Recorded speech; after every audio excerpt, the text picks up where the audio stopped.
Hello, welcome to my live. Today is Friday, the 2nd of January 2026. It's the first live of the year, and it's 6 p.m. UK time. There's no one yet.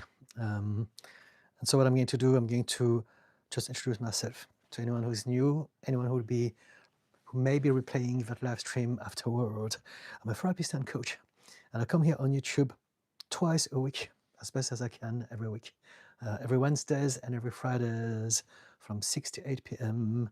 UK time, to talk about anything related to mental health, therapy, mindset, mindfulness, emotional intelligence, psychology, human behavior, relationships, anything at all, and how we can enhance an aspect of our life from those places. What I normally do, and I'm going to do this just now, is to start the live stream by reading and commenting on some of my own posts. I post short videos both on TikTok and YouTube every day, and I post one long form video on YouTube weekly. So that will give you an idea of what I do if you're new. First post is about religious narcissist, about religious trauma. And it goes like this: saying Jesus loves you to strangers online is the compulsion to the obsession of sin and hell when it comes to religious OCD. And so a lot of people don't realize that many of us have had trauma and suffered because of religion. Not because of religion per se, but because of the way some people use religions to try to control them and force things into their mind and get them to feel anxious about the afterlife, about shame, sins, all those things. And so, yep. I often come across people like that on my live streams. So let's see if there's anyone who comes like that today. But religious trauma is real. Some people suffer from religious OCD, as I just talked about. So OCD is obsession, compulsion. The obsession would be the obsession of sins, perhaps. And then the compulsion would be to talk about it to everyone, to feel better about themselves, believing that it will ensure that they have a better seat in heaven, or those sort of things. And so, yes, religious narcissists exist. Religious anxiety, all of those things are very, very true. And again, it's not me having a go at religions. I like religions when they are practiced, taught in a positive and empowering way, not to make people feel bad about themselves and try to manipulate and control them. Next post goes like this: the people you find the hardest to set boundaries with are the people you need to set boundaries with the most. So this is typically those of us who have had problems with our family, or with some spouse, some partners that were narcissistic. And we find it very hard to set boundaries with them, but they are precisely the people that we must set boundaries with the most. Next post, something a bit also controversial, and it's about this. It goes like this: when men say not all men, they're confessing their fear of people knowing how they really feel about women, because no one else but them ever believed that it was all men. And so there are different ways to react to conversations related to women's safety in public places.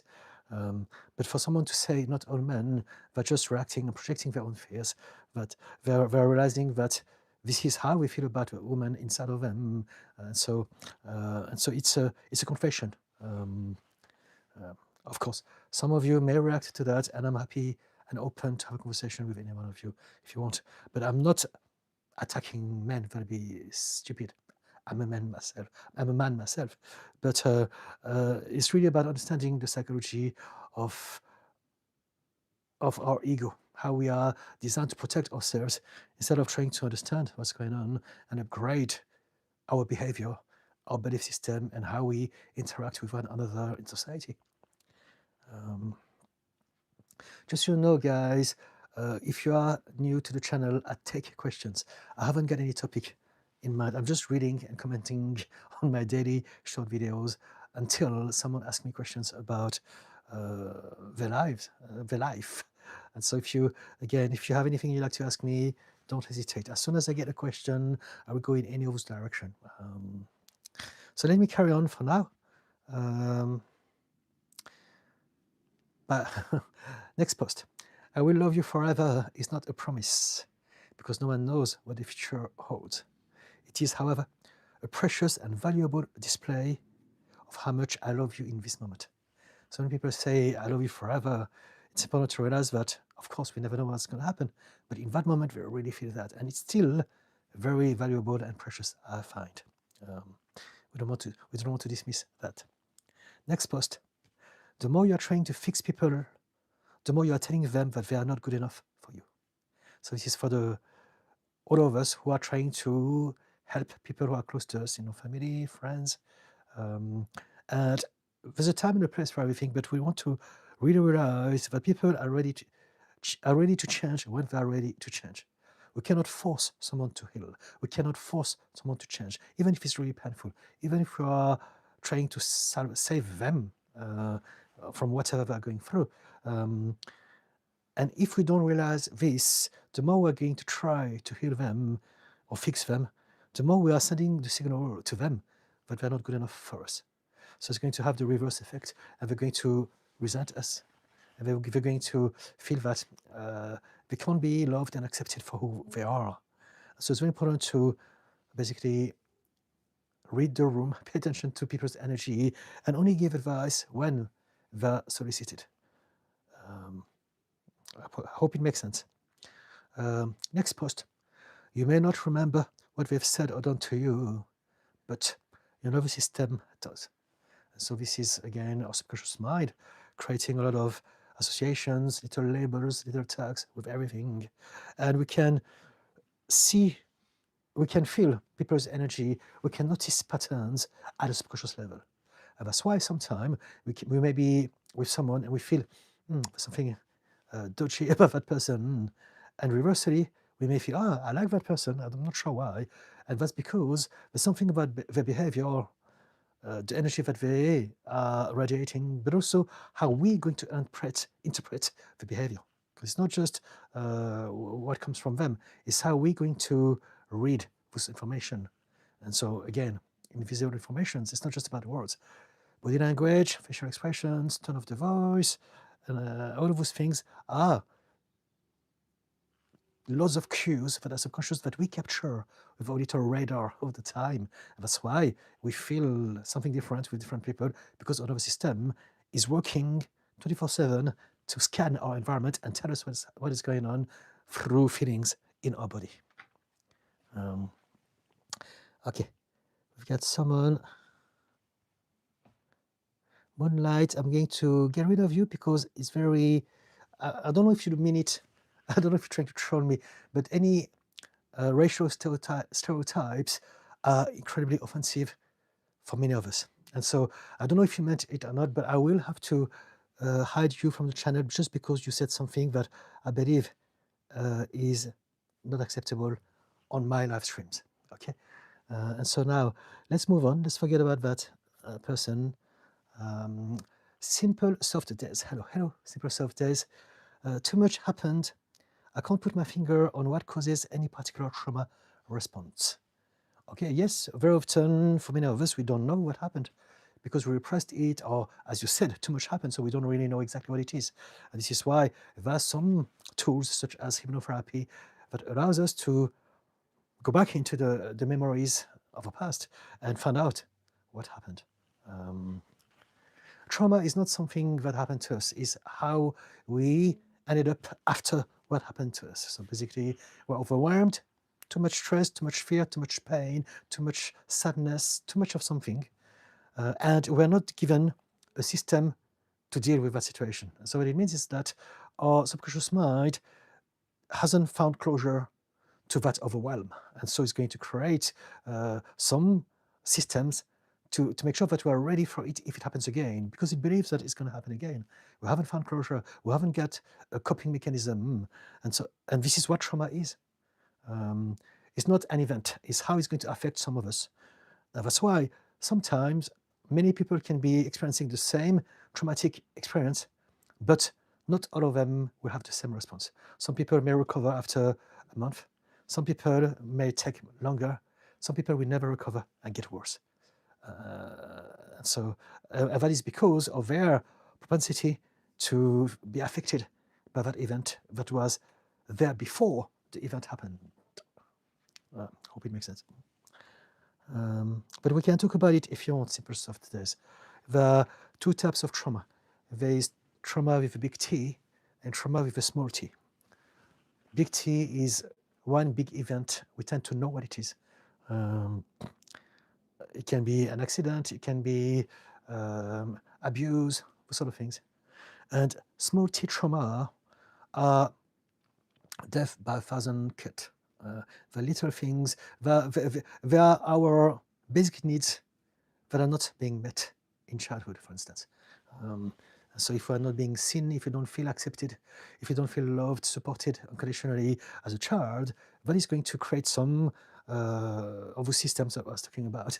Our brain is going to develop to make up for those things because our caregivers are not able to provide us with unconditional love and safety.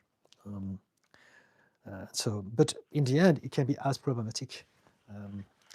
And also small t trauma, some of us have them if we're exposed to some people or life. Sometimes if we are, if we're with someone who is narcissistic, for instance, that is complex post-traumatic stress disorder. It's CPTSD. Constant nagging, constant manipulation, belittling, putting people down, that really takes toll on someone's self-esteem and happiness, and that it affects their behavior and how they experience life as a whole. But also, we may have some of those small t trauma as we ended up maybe in a situation in our lives where things are difficult and we don't find anything over a long period of time that can make us feel better about ourselves. So again, we're back to that place where we have some basic requirements as a human being that needs to be met. We need to feel safe, we need to feel seen, accepted, and loved for who we are. We need to be to feel supported. We need to feel that we matter, that we have some sort of importance in society. All those things are very important. And so if you don't get those things, even in adulthood, that can get us to end up changing the way our brain works and therefore affecting our life experience. So yeah, simple soft test. You want to talk about yourself? Story with Sarvesh. Hey brothers, where are you from? I was born in Paris, in France. My genetic is Chinese, if you're wondering the discrepancy between the audio and the visual. And I've been living in the UK, in London, since 1997. Thank you for the little heart. Mama Fear. Hello, Didi and chat. Hope you're all doing well. Much love. Thank you, Mama Fear. Mama Fear. I was anorexic and bulimic. Okay. With depression, what helped me was relaxation therapy and self-talk. Self-talk was very effective. That's when I realized I have control over everything in my life. Okay, good on you. Good on you. If it works for you. It's very empowering when something works for us. It's very important to highlight that because something works for one person doesn't mean that it will work for everyone. We're all vastly different. And so it's about finding whatever protocol works best for us. But also, if something works for us, we can share that excitement, that positivity, but we don't want to have the idea that because it worked for me, it's going to work for you. Right? If it was that simple, everything would be much better in this society. But I'm glad that you found a way out of the anorexia and the bulimia and the depression, because those are big problems to deal with. So congratulations, well done you. So yeah, are you from, I don't know what it is. So I want to make sure that there are no trolls. So anything that is,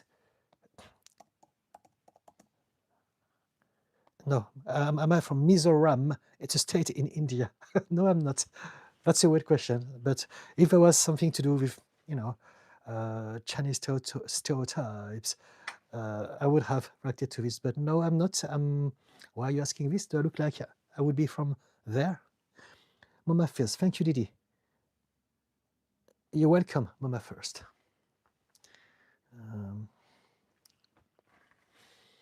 Simple soft days. I was neglected as a child and bullied at the same time.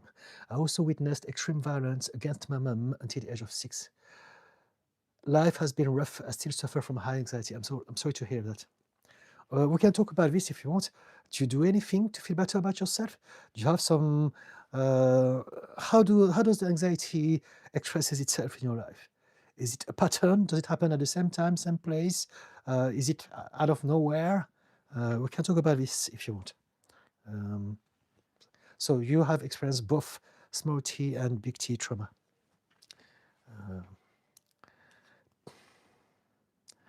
And yes, sometimes the human condition can be very sad when we understand that so many of those things happen. Borhan Hassan, hello. Hello, Borhan Hassan.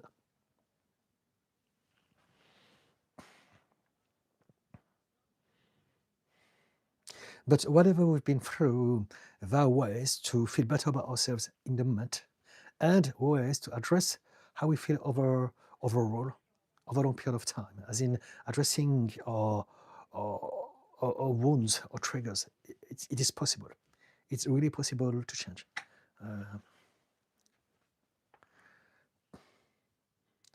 Boran Hussein, I was adopted, man. My dad touched me this. Are you serious? Because the way that you say things, I'm not sure about it. This is a place that I'm creating for people to be safe, to feel safe and talk about the problem. So please, if you are serious, we can talk about it. But if you're not, please be kind. Simple soft days. Yes, I quit smoking. I get anxious when I'm amongst people. The biggest problem I have is shaking when people watch me. All right, okay.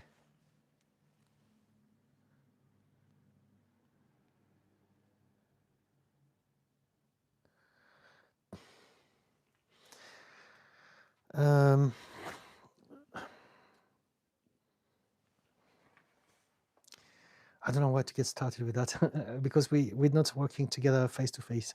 I don't know much about you.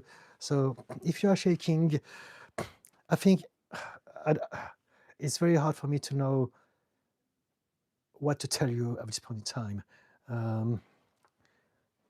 The biggest problem I have is shaking when people watch me. You need some help, mate. You need some professional help, right? It can be fixed. It can be done. It can really, really change. But there's so many different ways to look at it, and I don't want to give you something that will not be good for you. If you want to tell me more about your life, what sort of patterns, what sort of things that you do, what do you do to feel better about yourself? What do you spend most of your time doing and thinking? Boran, sorry, man. Sorry. Okay. Has Tourette. I'm not sure about this. My intuition is telling me that there's something dodgy about it. Please be good, right? If you want to, Tourette is not something that you type. It's something that is when you talk.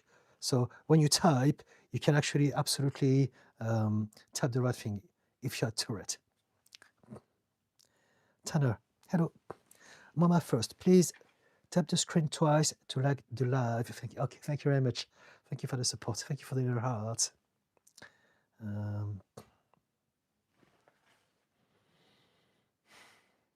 I plan to stay here up till 8 o'clock, if there's enough interactions to keep me going. It all depends on you guys.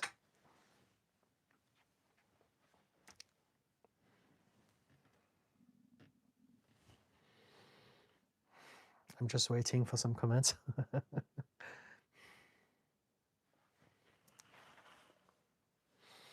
Tanner, what grade do you have about psychology? I don't have any grades at all. I'm not a psychologist. I'm not a doctor. I'm not a professor. I'm not a psychologist. I am not a psychotherapist. I am an RTT therapist, and I utilize modalities specifically to do with that system. And so this blend is a blend of hypnosis, but also because I've been doing it for nearly 9 years now, I had to learn about psychology. So I read tons of things. I have my own experience as a human being.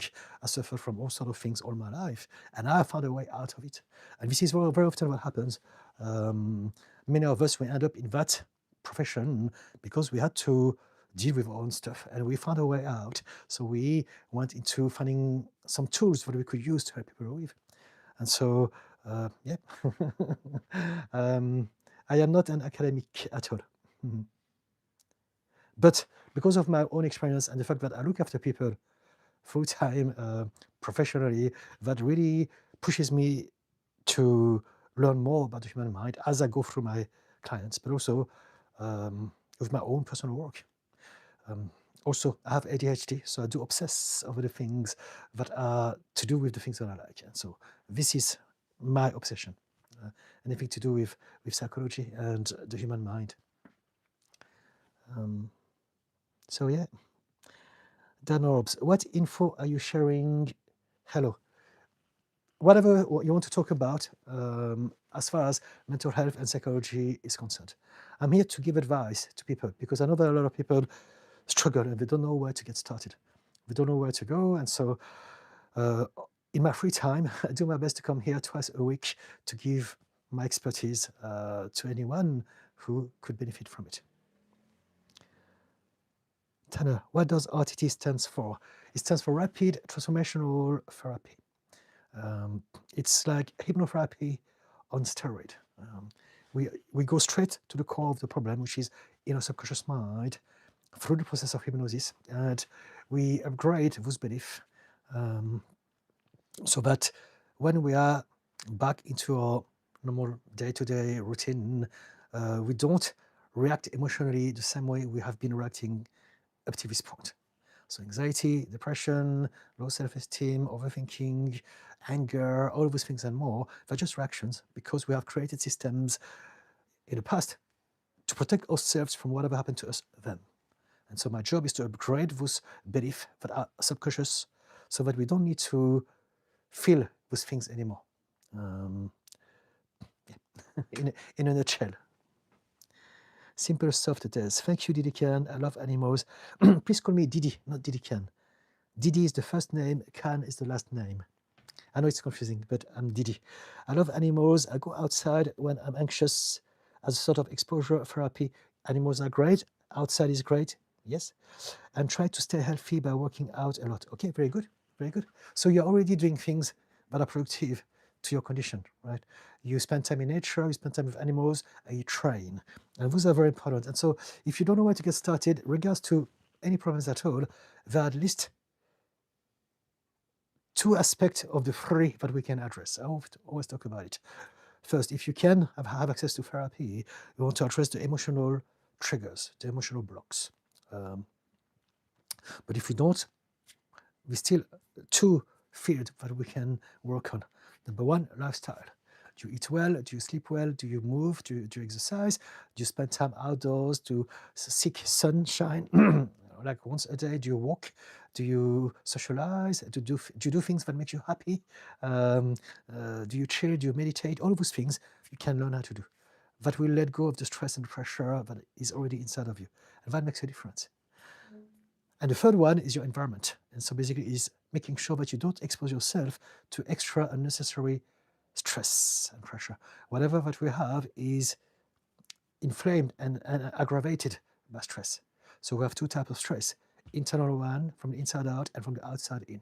Every day as we go to bed and as we wake up in the morning, there's an amount of stress. And so if we can do some yoga, if we can dance, if we can do whatever, some somatic exercises, if we can do some breathing technique, all of those things are going to be our routine to let go of the stress. For you, it's going to the gym or walking outside or spending time with animals, and it's a great thing to do.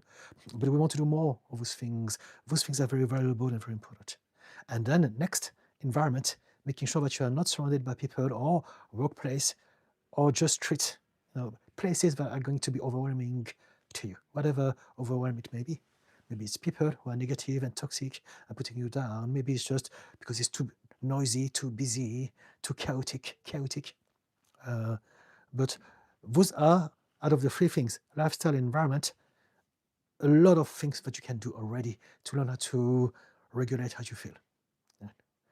And so when it comes to trauma, the first most important thing is to find safety. You want to feel safe. You want to create an environment.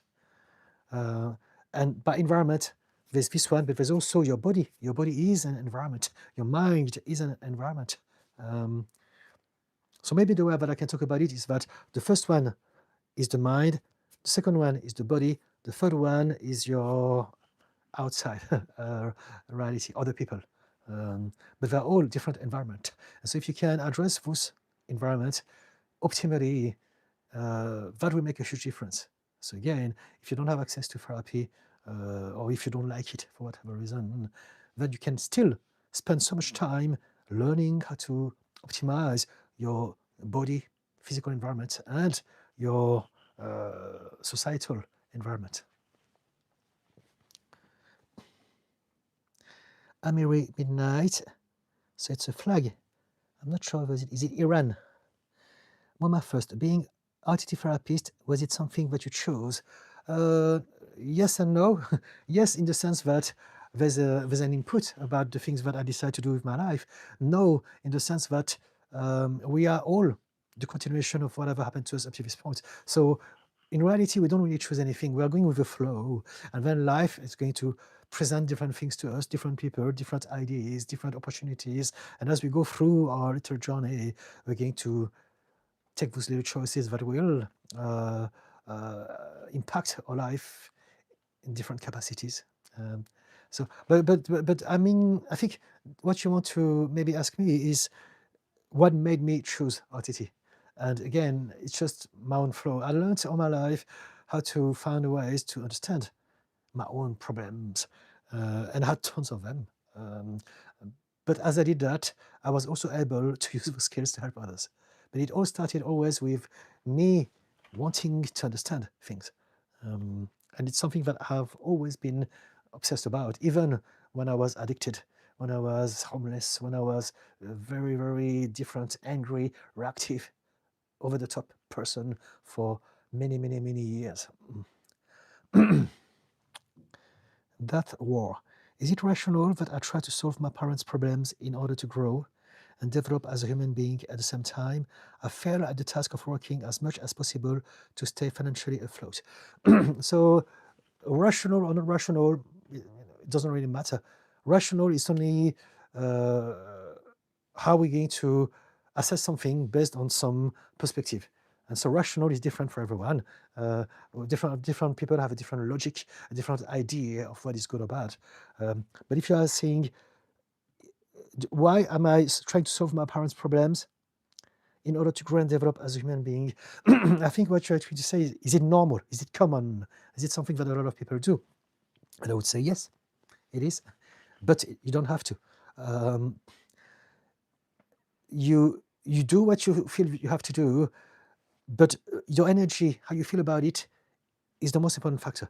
If you feel that, because you say it yourself here, I have to solve my parents' problems in order to grow and develop as a human being. You don't.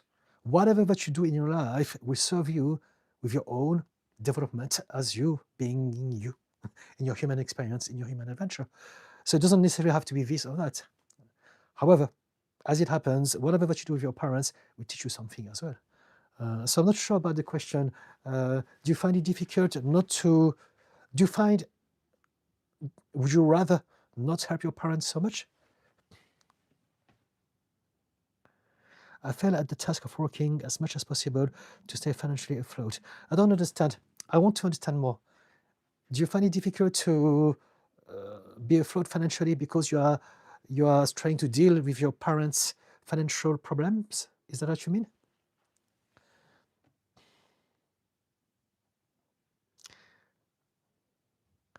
Goomba channel. I'm going to block you, hard user on this channel, because I believe that what you say is very naughty. So let's forget about that person. That are taking care of my parents and not neglecting myself in the process. In the end, I'm only a human and I have my own worries as well. Losing my job and a long-term relationship that ended when I was emotionally exhausted. Okay, so I think I understand. There's just too much happening. Your relationships, your relationship with your partner at the time, your parents, and you wanting to do certain things for your own life. And so realize that it's just too much. So you need to learn how to prioritize. Prioritize and think, okay, what is the most important thing for me to do in this moment, And it's for you learn how to organize things so that you can do more of the things that matters and a little bit of the other stuff without thinking I've got to do everything perfect, otherwise it's not going to happen. Trust the universe to help you out and to support you in whatever endeavors you have. How do you take care of your parents? What sort of care are we talking about? Because it's not black and white. Look, taking care of our parents doesn't mean that we can't look after ourselves at the same time. There's no relationship. It's the idea maybe that you have to sacrifice everything, or maybe they are overwhelming you, maybe they are overbearing. And so you can learn how to set boundaries and make sure that you do things for them, but they know where it starts and where it ends, so that you have space and time for yourself as well. We can absolutely take care of people in our lives without having to sacrifice everything for them. If you have your own worries as well, it tells me that you are not seeking help. Maybe, okay, so this is what it's leading to. I believe that you see yourself as the carer. And this is the main problem about your life. It's not only that you have to look after your parents and you have to find your way through your own relationships and look after your financial situations, but it's that you believe that everyone's happiness is your responsibility. And so now you're putting a lot of pressure on yourself.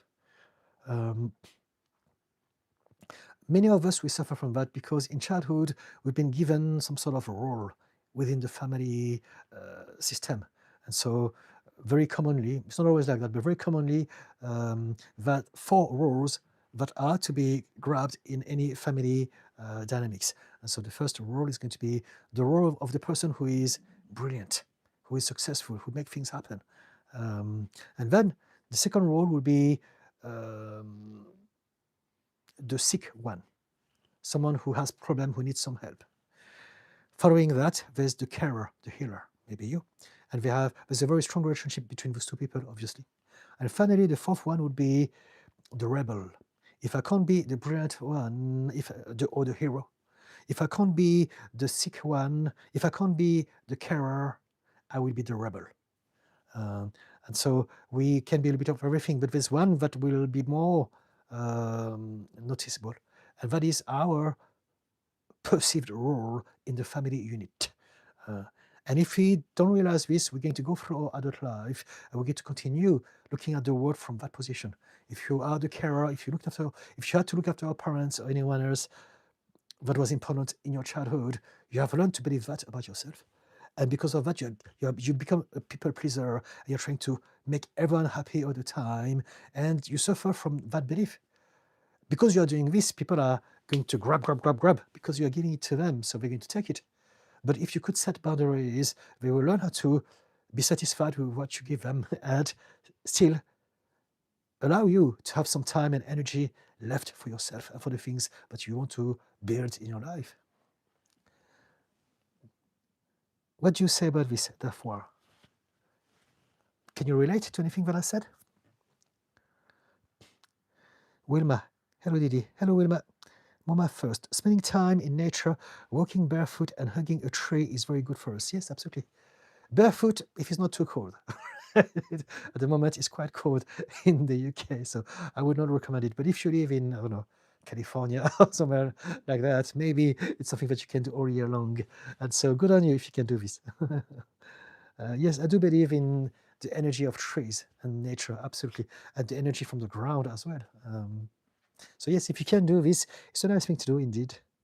Tanner, you are a patient of ADHD. Rather than what do you suggest for treatment of this disease?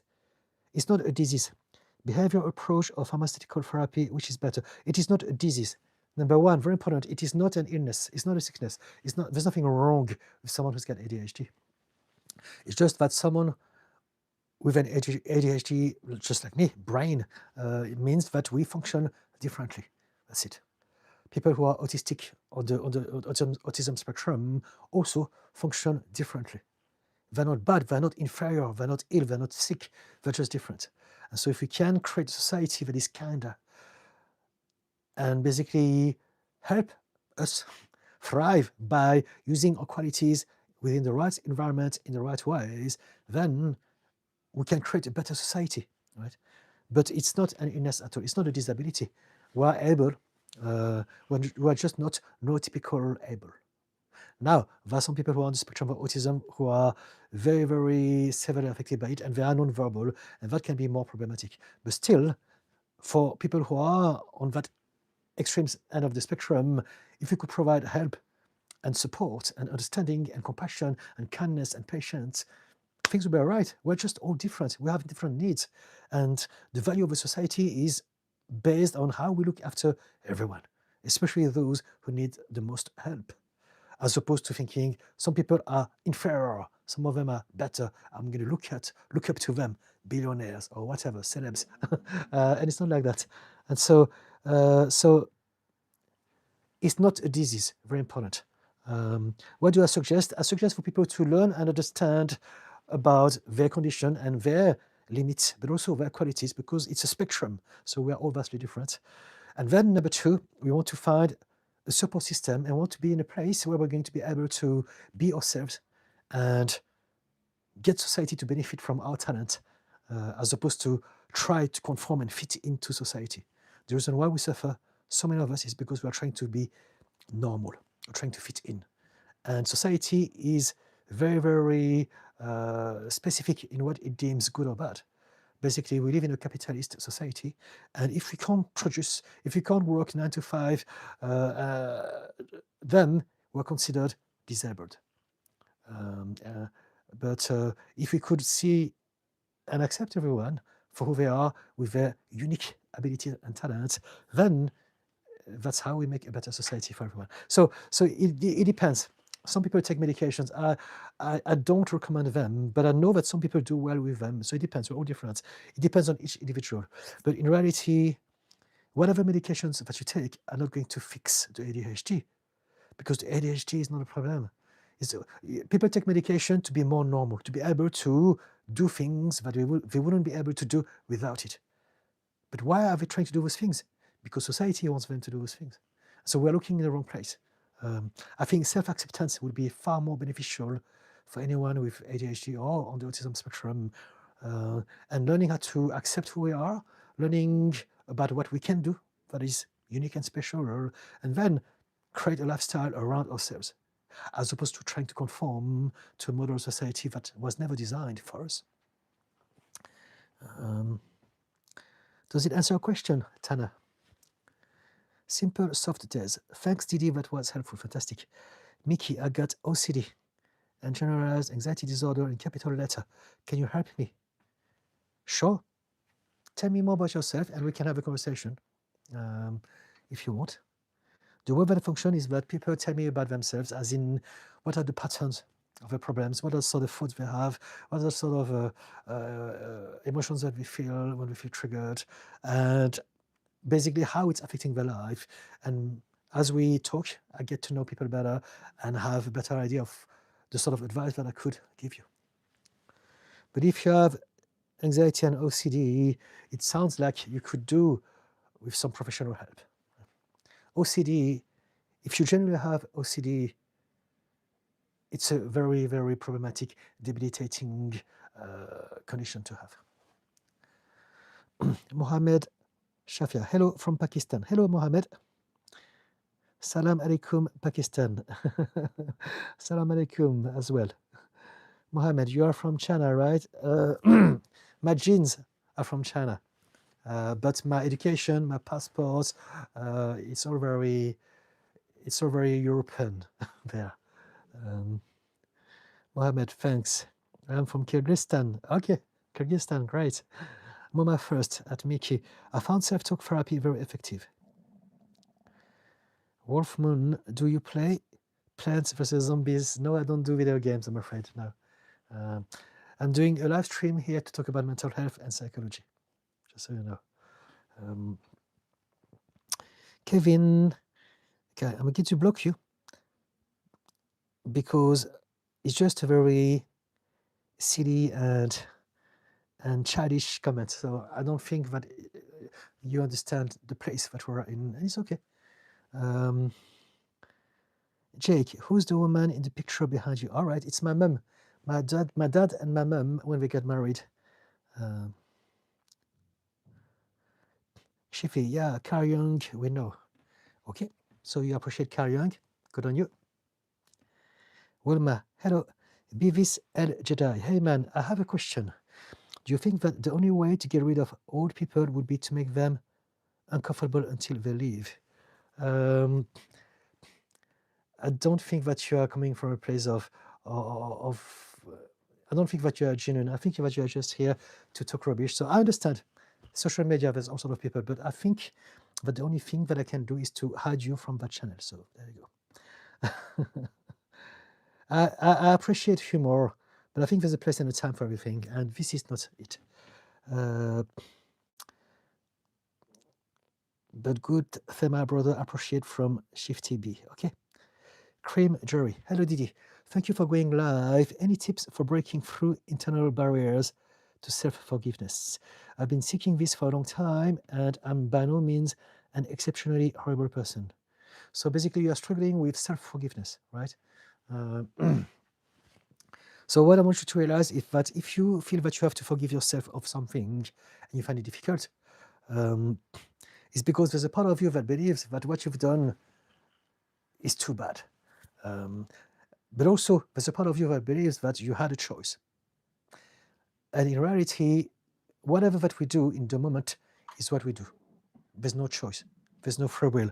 We literally do whatever our subconscious mind, our body, our emotions are guiding us and dictating us to do. And so the best thing to do is to remind yourself, whatever I've done is what I've done because that's all that I knew then. We like to believe, we have the fantasy that I could have done something different, but it's not possible. If we could have, we would have, and we didn't. And so we must accept that this is what I've done. And most of our behavior is down to, again, subconscious programming. So emotions, feelings that happen just like that because of the things that happened to us in childhood. So we don't choose any of those things. And so forgiveness comes from you realizing that whatever that you've done or whatever that you haven't done was the only thing you could have done or not done then. You didn't have any other choice. The choice that you have now is to forgive yourself, be compassionate, and learn and make sure that it doesn't happen again if it's something that you don't want to do again. Work on that afterward. Use it as a lesson, but realize that you can't go back in time, and whatever you've done is the only thing that you could have done anyway. And so that will help you have self-forgiveness for yourself. Whatever that we do, again, is down to our childhood. So we create systems, and so it can be anger, it can be lying to people, it can be having fear and not doing something that we should be doing. Whatever it may be, we are governed and limited by our emotional mind. And so you never had a choice.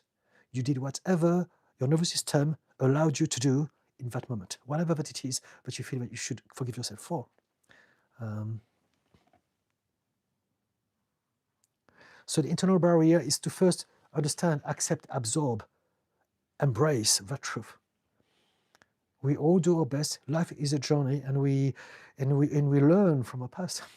But if you can't forgive yourself, you won't be moving forward because you still believe that you can go back in the past. So that's a different way to look at it. Accept that you can't change the past. We don't have a time machine that can allow us to go back in time and change anything. The moment you accept, it's all about acceptance. Accept it happened, but it's okay because now I've changed. Now I know things that I didn't know then. So I'm going to make sure that I don't allow for those things to happen again. And I understand this very well because of my own conditions. I used to be horrid to people. I used to really, really be horrible to everyone that I knew back then because of my conditions. And I hated it, but there's nothing I can do about it. And so I can accept that this is all that I knew. My reactions, my behavior was because of my own trauma. We don't choose trauma in childhood. They just happen. And so, yes. Do you want to tell us more about what sort of forgiveness we're talking about, or is that enough for you? Shifty B, this is not AI, you fool. Who are you talking to? Cream Jury, but I still struggle to let go of guilt and regret. So yeah, so basically what I talked about is precisely to deal with shame, guilt, regret, all those things. We only know what we know. We don't know what we don't know. And we have the fantasy that we can somehow, that we had a choice. We don't.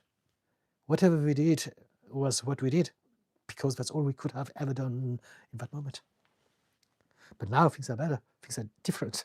Now you have understanding that you didn't have back then. Mama first at Kevin.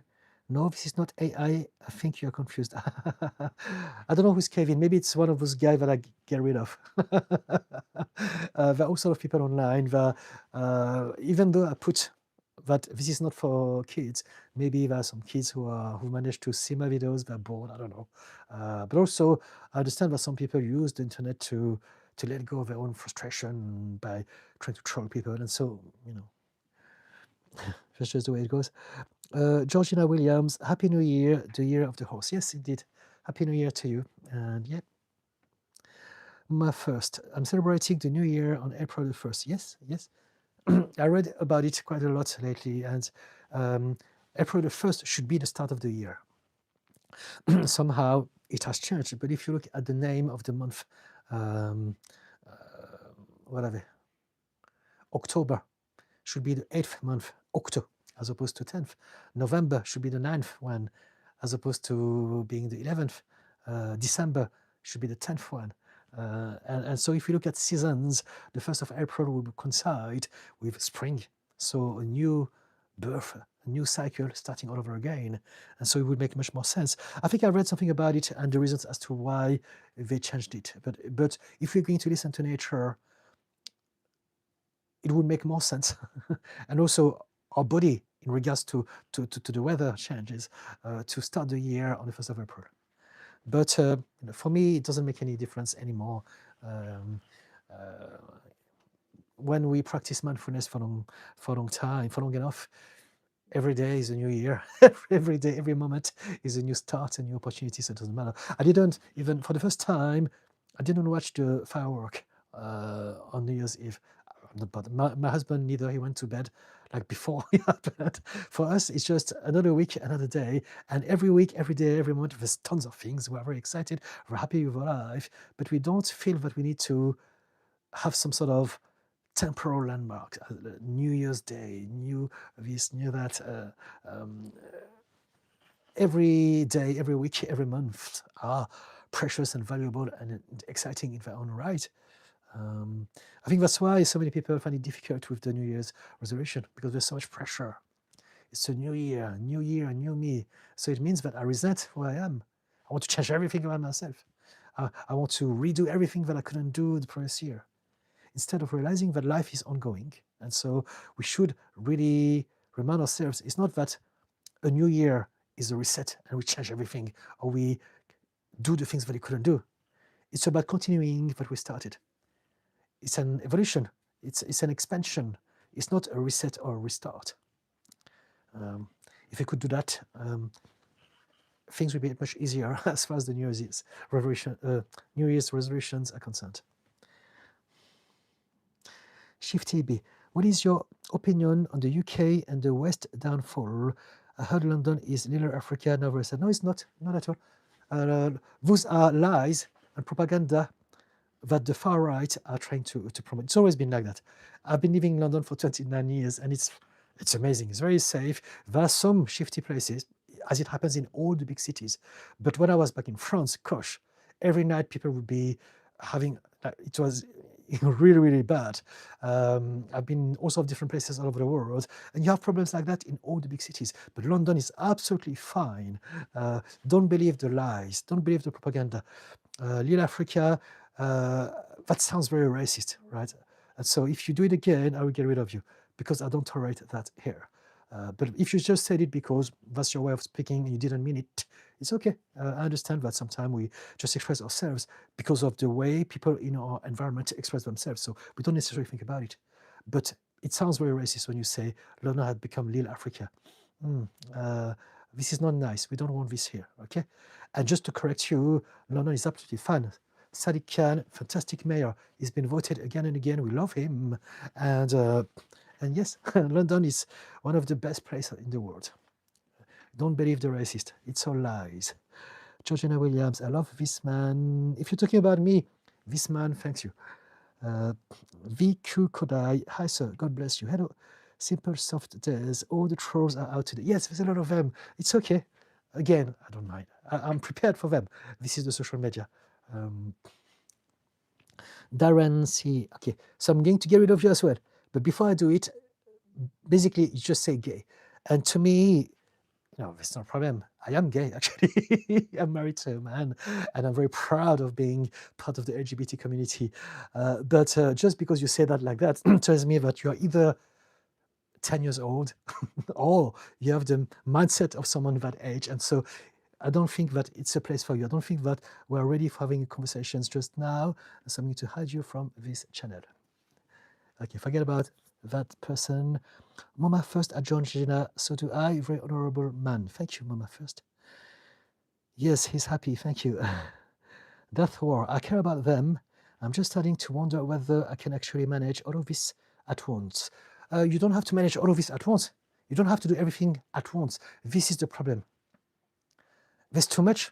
You want to do everything at once. This is your problem. You can't do anything at once. No one can do everything at once. It's impossible. To make your life easier, create a system where you're going to prioritize and then allocate time and energy for each task in order of priority. And then stop when you're done. And accept that this is my best and my best is good enough. As opposed to thinking I need to do more, it's not good enough. Appreciate your best. And as you do that, you will not burn out. And whatever you do for you and for them and for everyone else will be better quality, because you will have more mental clarity and peace and focus as opposed to being all over the place, right? And so you have just said your problem and your solution in the same sentence.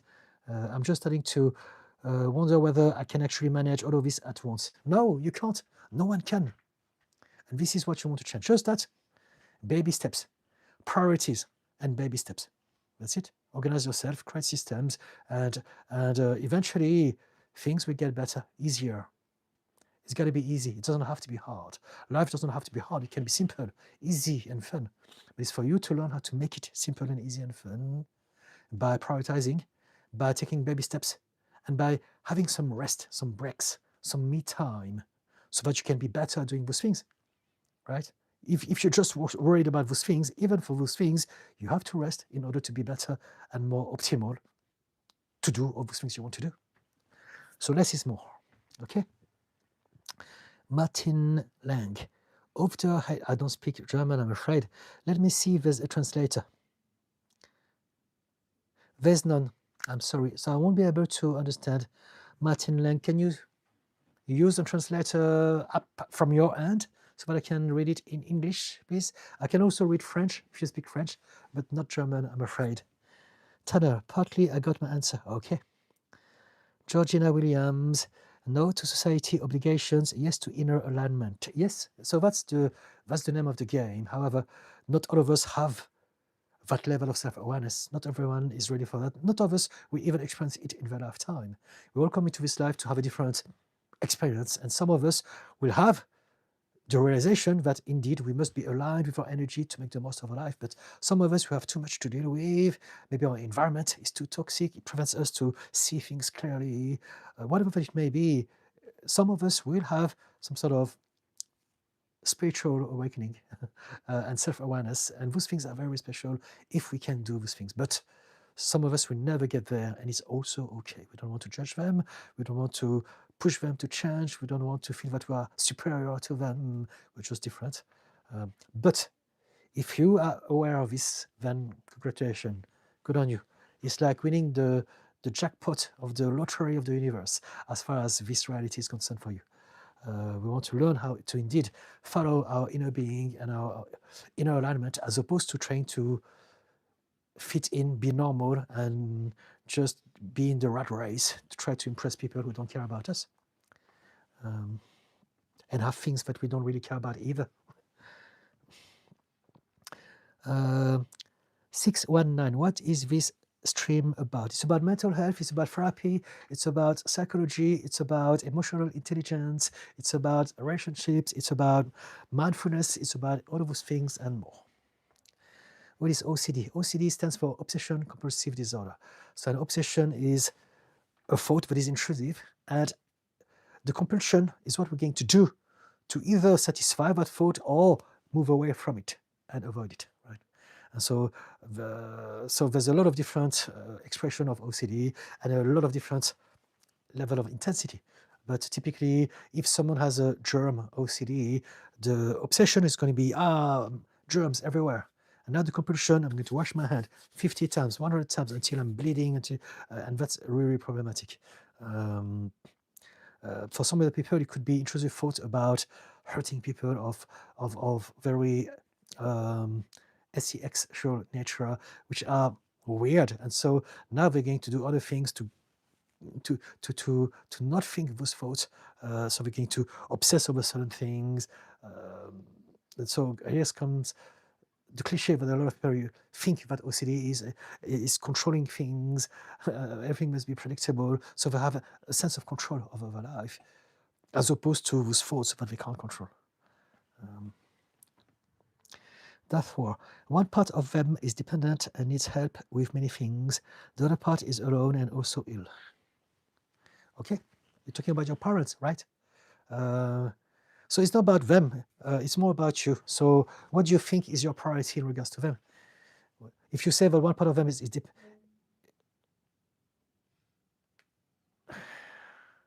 it's not about their needs, it's about what you can do. You may not be able to do everything. Just do what you can do and leave some space and some energy and some time for yourself, so that you are not only looking after yourself, enjoying your own life, but also better at helping them. You can't do everything, right?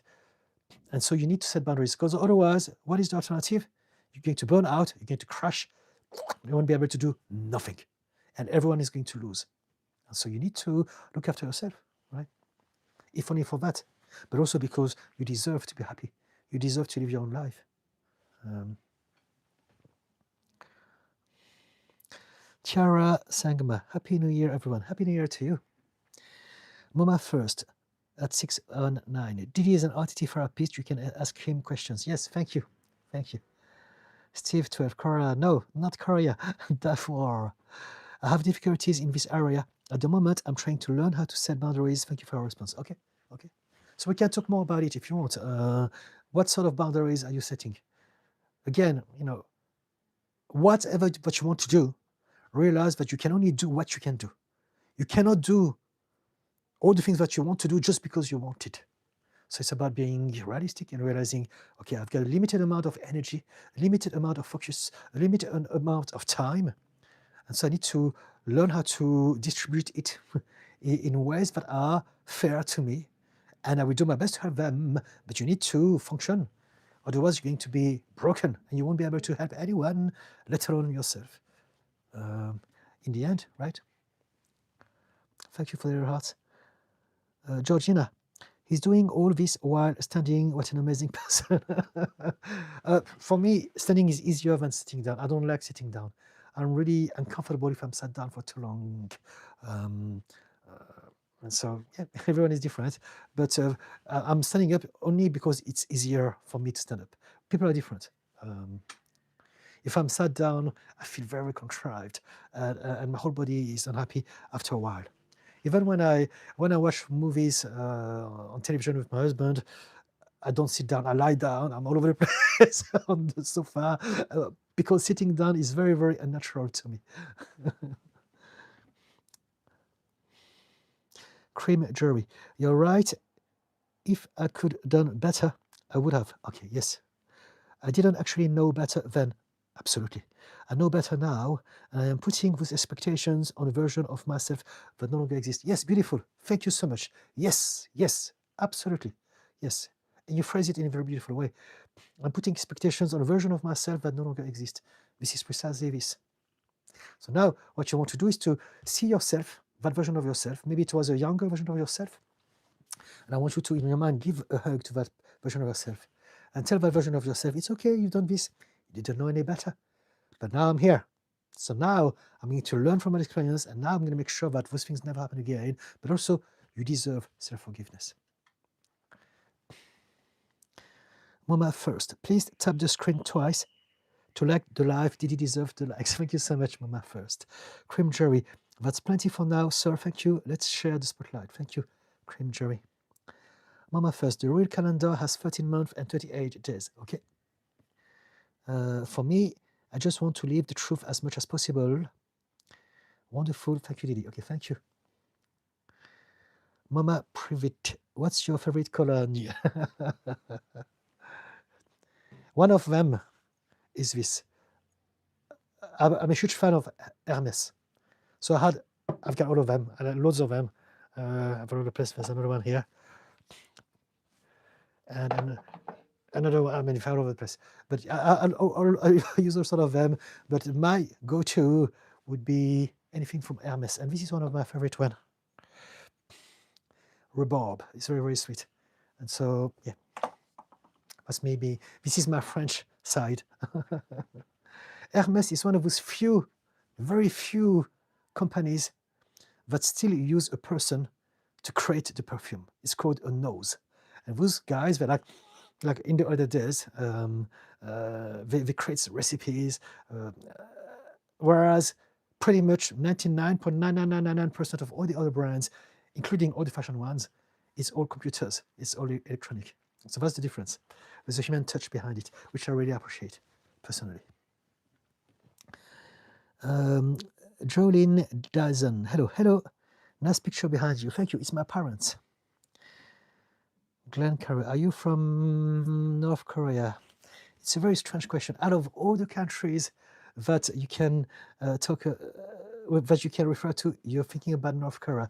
So that's telling me that you are being very naughty, and I'm going to have to get rid of you, I'm afraid. Had you on this channel. Okay.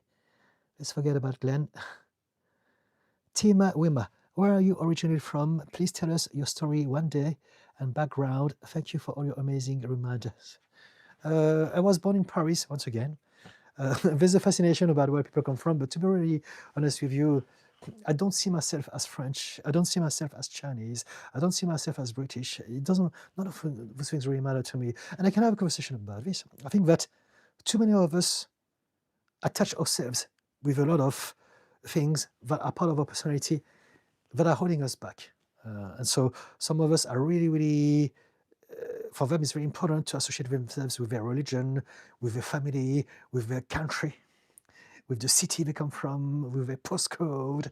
But in reality, the more I grow into my life, the more I see people for who they are, and none of those things really matter. If the place they come from is relevant to the story, then I will listen to it. But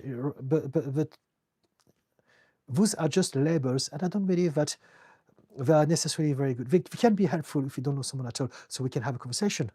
But as we get to know people, we want to let go of the labels and realize that we're all the same, and we all aim at the same things. We all have the same. Our brain is originally designed the same way, all of us. The way it's going to develop depends on our upbringing and environment. But just bear with me, please. My watch is telling me that I should put my TikTok post. But I'm not going to, because the one that I put earlier on, somehow they say is ineligible for recommendation, so it's blocked it. So I'm going to ignore it. I think social media can be a very mysterious place. But it's okay. If they block me, it means that I'm going to spend more time on YouTube. So it's not a bad thing anyway. So let's go back to YouTube. Forget about TikTok for now.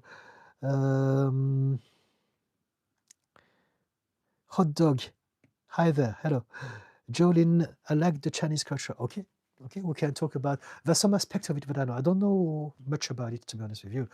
I know about Buddhism, I know about Confucianism, I know about Taoism, and those are school of thoughts that are very important to me. Not because it's Chinese, but just because it happens to be something that I can that I can make sense of, that I can use in my practice with my clients. A lot of things about psychology are to do with Eastern philosophies, mindfulness, meditation, all of those things, they come from those places and those kind of thoughts. And so, yes, I appreciate all of those things. But I'm not a specialist, despite my face saying otherwise. Hot dog, you are quite cool. Thank you. I'm glad you appreciate me. Tima Wima, you're a wonderful human. Just curious because of the French accent. It's nice. All right, thank you. Yes, that can be troublesome. People guess those sort of things, and but yes.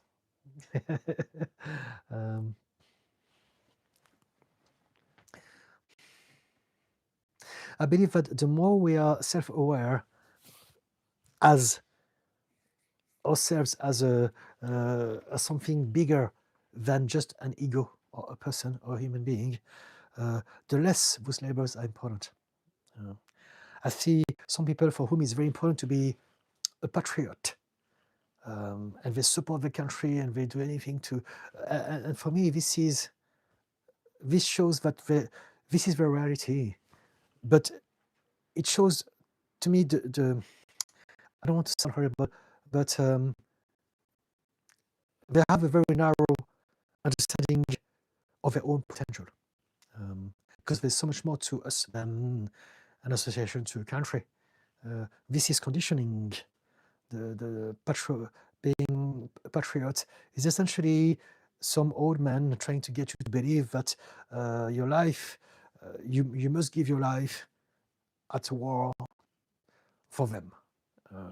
And I don't believe that anyone should be doing this anyway. I know. This is a whole different conversation.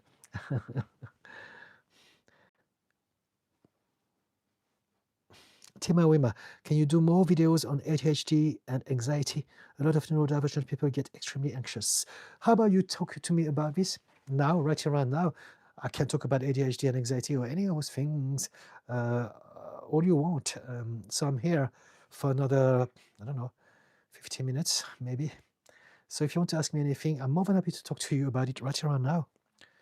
I can do videos about mental health, tons of them, but normally the way I do it, I take some specific questions that people ask me, and then I write a script and I do this. So which aspect of ADHD and anxiety would you like me to cover? I can do this, but also we can talk about it now.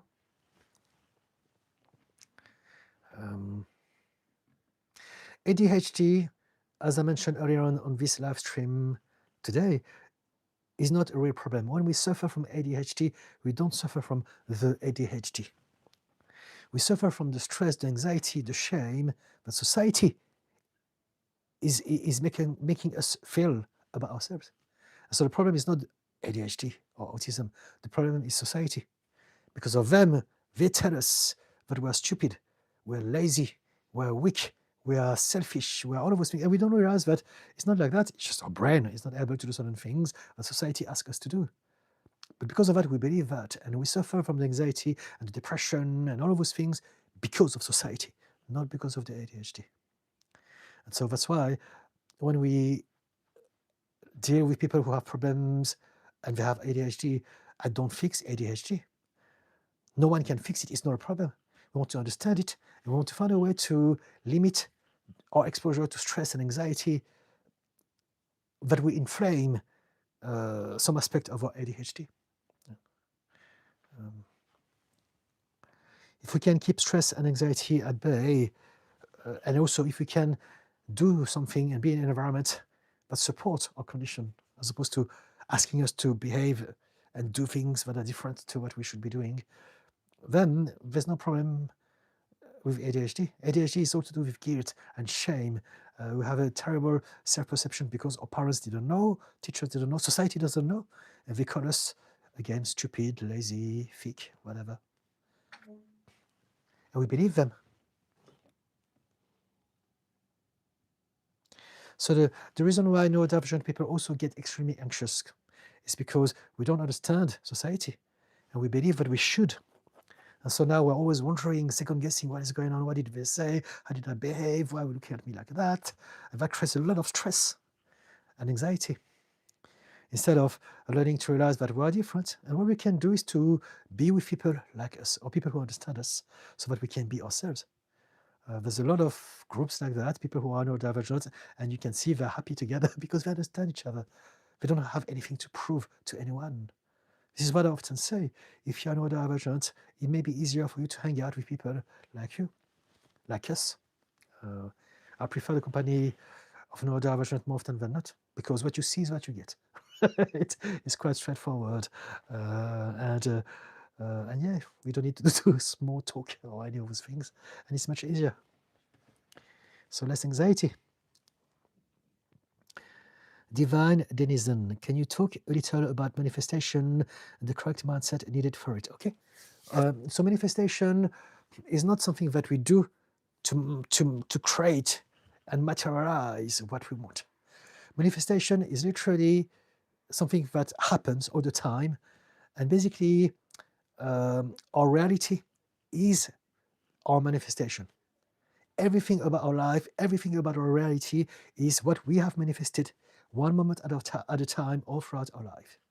So basically, however I see myself, whatever I feel, whatever I do, whatever I say, whatever I don't do or don't say, all of those things are going to create ripples effect in our reality that will shape that reality. And so this is what we want to understand first. Manifestation is not like a secret practice. I'm going to visualize something for this to happen tomorrow. It's not like that. All of our lives are already manifestation of who we are. Our reality reflects who we are, what we believe about ourselves, what we believe about the world, and what we believe is available to us or not, and how we feel, and the sort of things that we think, and our actions, reactions, inactions, all of those things are shaping our reality, and it's all coming from us. And so in that way, the law of attraction manifestation is no more or less than the law of cause and effect. And so how do we change this? I want to realize that instead of me trying to materialize something that I want to change how I see myself.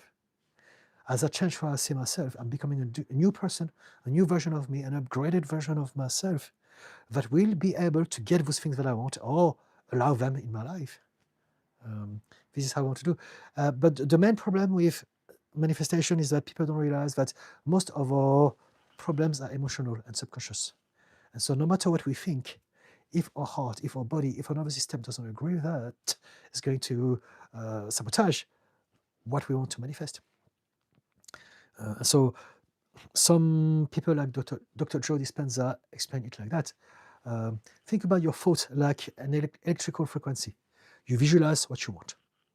And then think about your emotions, your feelings, like an electromagnetic force. It's like a magnet. It's going to either attract or repel what you think of. Right? And so our thoughts are only 5 to 10%, and 90 to 95% are how we feel. We are creatures of emotions first and foremost. So what it means is that when you want to manifest something, thinking about it is just going to create a picture. Whether you're going to attract it or repel it depends on how you feel about it. So let's say if you want to attract money in your life, for instance, there are two ways about it. You're going to either feel, I want money because I hate my life, I need money, I'm so frustrated, I want to buy all those things, I want to have a different lifestyle. So now you're coming from a place of anger, frustration, lack, resentment. So this is the energy that is going to address that thought, money or love or health or anything at all, purpose. And now it's going to repel it because you are sending that signal, lack, despair, frustration.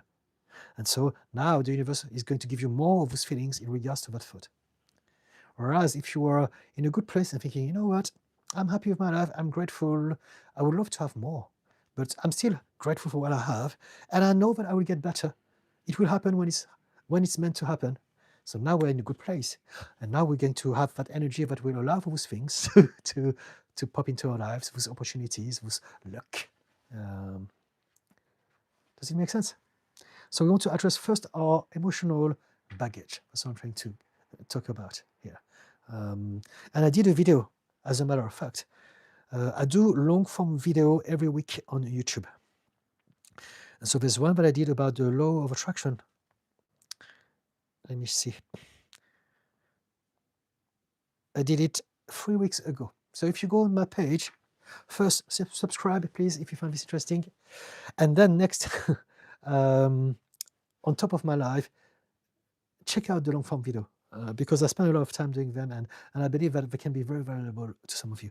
So there's one of them that I did 3 weeks ago, and it's called The Psychology of Manifestation in 10 Minutes. Check it out. I talk about all those things. And on the thumbnail, it says Unmasked the Law of Attraction. So it's a bit clickbait, but it's also what I'm talking about. So it's not like I'm not misleading anyone. This is generally what I'm talking about. And so if you want to manifest, you're already manifesting everything in your life. What you want to do is to realize that you manifest how you feel about the things that you want. You don't manifest what you want. So you want to change the feeling. So there are different ways to look at it, but whichever way, we can talk about it if you want. But it really is about addressing your feelings, your emotions, the sensations in your body, as opposed to just thinking about something and wanting it. If we want something, if we really, really want it, we are sending the energy of frustration, despair, lack. If we want it to happen right here, right now, hurry up. Impatience creates resistance and pushes those things away. As opposed to, you know what, I know that I deserve it, I know that I will get it, I'm happy with my lot, and I'm ready whenever you're ready. And just like that, now the energy is different. Does it help? Divining Denizen. Jolene, with ADHD, please look at the diet you're on. Yes, indeed. So I was talking again always about the subconscious triggers, filters, wounds, and blocks, but also the lifestyle and the environment. This is lifestyle. What you eat is important. If you sleep well, it's important. If you exercise, if you release the stress from your body every day, if you meditate, any and all of those things and more are very important when we have any condition. Because of my conditions, if I don't go to the gym, if I don't sleep well, if I don't eat well, if I don't spend time in nature, things will be very different. It will be much, much, much harder for me to deal with my life, no matter what work I've done. And so this is something that we do every day. It's about lifestyle. It's realizing that for some of us, indeed, diet, nutrition, sleep, moving are so, so, so important.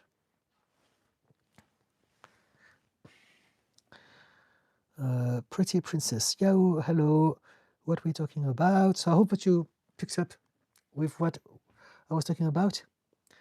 Not cool. We have another troll.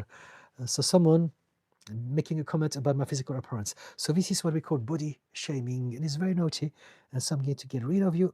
Not cool. How do you use on this channel? Okay, good. Let's forget about not cool. Pretty Princess. Dang, that neck tattoo looks cool. Okay, I'm glad you appreciate it. Tima Wima, my ND friends, neurodivergent friends, and I get really nervous, and it's mistaken for anxiety. I think, but you're right, it's me anticipating judgment or misunderstanding, which is chronic in our lives. Thank you so much. Okay, yes. So basically, create a safe space for yourself and your friends, and spend more time there. Yeah? Learn how to feel safe. So it depends where you are, because some people can be a-holes. People can be really nasty. People can be really ignorant and mean. So you want to know where and when you're going to hang out. But if you can create some places where you are safe, then you will start to relax, because you know that you have those places, you have those people, you have this environment. The world can be dangerous for some of us. So we need to come up with some strategies and organize ourselves around it. Nadia, what you're saying about ADHD is exactly the conclusion that I came to when I learned to accept and work with the way I am. Fantastic. I'm glad to hear. Good on you, Nadia. Thank you for your reminders. Thank you. Divining Denizen. Thank you so much. Such a great explanation. I will check out the video. Happy New Year to you. Thank you. Thank you. Happy New Year to you as well. Lady White. Happy New Year, handsome Didi. Thank you very much, Lady White. My ego thanks you a lot. I'm going to have a little bit of tea. Coming to the end of the thread. Again, I'm here for another half an hour. If you want to ask me anything at all, please do so.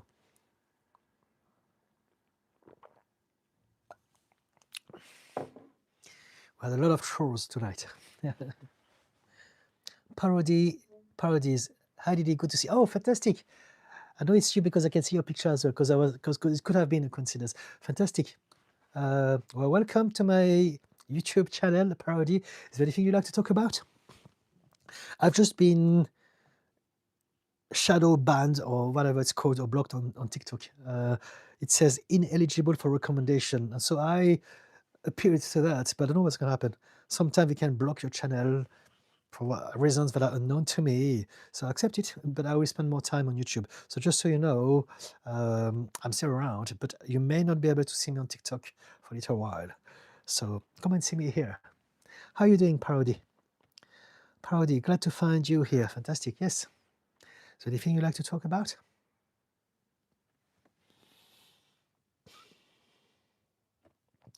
TikTok has been doing that for many. All right, okay, yeah. I'm not bothered. It doesn't, you know, I go with the flow. I generally believe that things happen for a reason, and, you know, instead of being frustrated at something that doesn't work, we can focus on the things that do work. So, it's a redirection. Is the universe telling me to spend more time on YouTube, perhaps?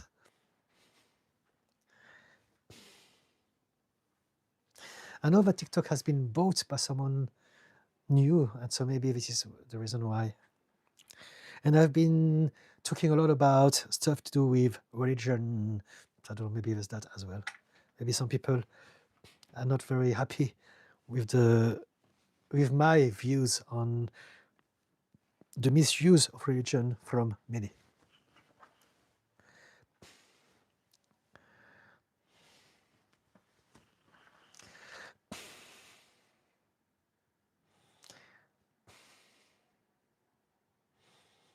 I'm just waiting for some comments. This is how I work. I need to ask some questions. Otherwise, I don't know what to think. Parody. I'm struggling. Okay, but this is a time for a major change. I think I'm going to move away from reminders, the place where I was hurt. Okay, do it. Where you live in the world at the moment has been very chaotic for a year, and it's going to get worse. So maybe if you can move, it's not a bad thing to do. And maybe, I don't know if you meant moving away from your city or your country, or maybe just moving away from your neighborhood, from certain people. But moving is good. Sometimes we forget that we have legs and we can do things differently just by changing where we are geographically. Yeah. Lady White, Didi, can you teach us how to deal with survivors of narcissist abuse? Okay, so in which way do you need to deal with the survivors? Why would you have to deal with a survivor? Generally, we deal with narcissistic people, right? So I'm just trying to understand, what do you mean by dealing with survivors? In which capacity? Who are they? And are you trying to help them? If you can give me more so that I can understand your point of view, please, Lady White. Parodies, I'm so scared, but it's only 2 states away. Don't be scared. What are you scared about? Lady White, they can't set boundaries with their narcissistic family members. Okay, it's for them to do. It's their life. There's nothing you can do about it. It's very, very hard. Typically, if we have narcissistic members in the family, or the whole family, then they have never allowed us to have boundaries. They even punished us whenever we tried to have boundaries. And so that's why it's so hard. But it's for them to go through their own journey.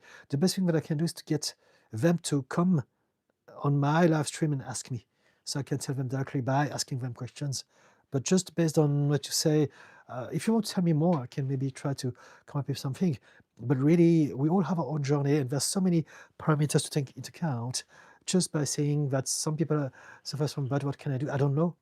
It depends. It depends on so many things.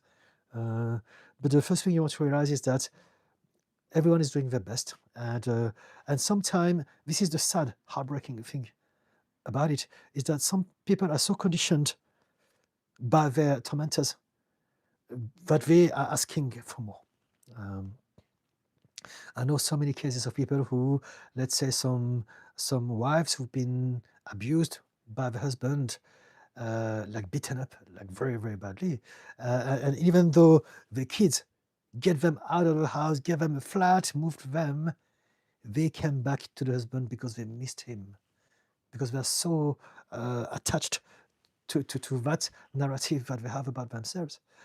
And so sometimes there's nothing you can do about it. Just wish them luck, tell them, I'm here if you need my help. If you need to understand more about your condition, and come and see Didi or whoever else expand their understanding of themselves, of their past, of their relationships dynamics.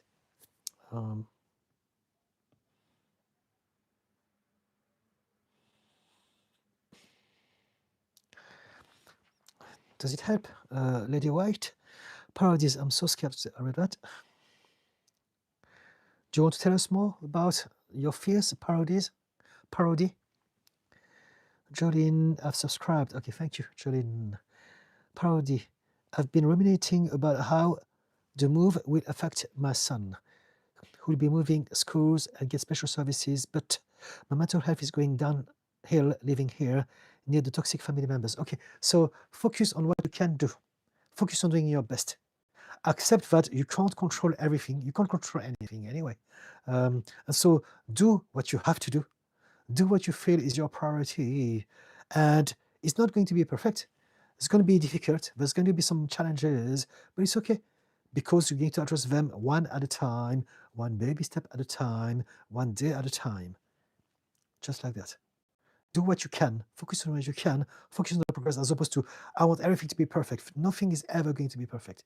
There's going to be some hurt. There's going to be some suffering involved, some pain. It's part of the process. However, you and your son have to go through this to get better. And you can do this as well. I'm sure that both your son and you, I know that you've been through an awful lot, and I'm sure that your son as well. So whatever you've been through, you are both survivors. You've been through a lot, and so you can do this. Sometimes to go to better, we need to go through a little bit of uncertainty, and we can go through worse also. And so accept that this is what you have to do. This is your choice. You know that there's no other ways about it. And so trust yourself, trust your son, and trust the universe to be good when those things come to you.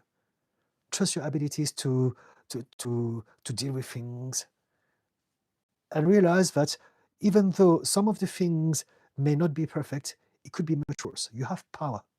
You can do things. You can change things. And so can your son too. Because if you think about trying to do everything, you're going to be in a place of overwhelm. And if you're overwhelmed, you won't have so much access to this. You're going to be reacting emotionally instead of having mental clarity, utilizing your rational thinking so that you can see things and come up with solutions. The more stressed out you are, the more anxious you are, the more overwhelmed you are, the less access you have to your rational intelligence, because you're in a survival mode. And so if anything, if only for that, you want to trust yourself, to do your best, and remind yourself that your best is good enough. Whatever that you're going to go through is nothing compared to what you've been through, and compared to what you will go through if you didn't do that move. Does it help, Parody?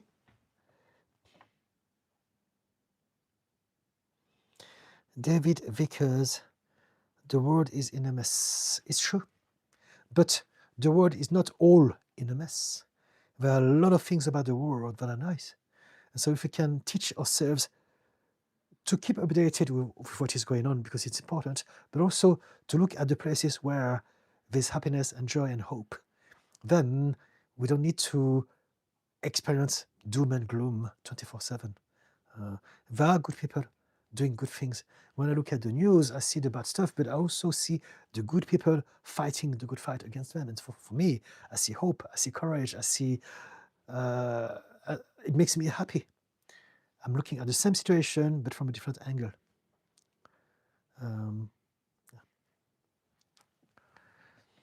Lady White, they replay traumas they gained and project that on us. You're talking about the people who are survivors? Or are you talking about the narcissistic people? Could you clarify this for me, please, Lady White? Nalia, I personally have been struggling with believing that other people will accept me. I'm not trying to understand how I can accept myself and still have this problem. I appreciate your insight. Thank you. It's a journey. It's a journey. So I can't promise you that you will be able to accept yourself tomorrow. I can't promise you that you will be able to accept yourself ever. But it is possible. Nothing is guaranteed, but everything is possible. And sometimes we've been through so much darkness for such a long time that we have learned how to not know anything else. There's no hope left inside of us. But everything changes. We change all the time, and everything is possible. You can learn. I don't know how. I don't know you yet. But as you learn more about yourself, as you talk to more people like me here, come back. I'm here twice a week, every week. As you read books, as you watch some stuff to understand more about your mind, as you practice more new habits that make you feel better about yourself, such as breathing, mindfulness stuff, yoga, all of those things will help you go in that direction. And at some point, you may have some acceleration on that journey.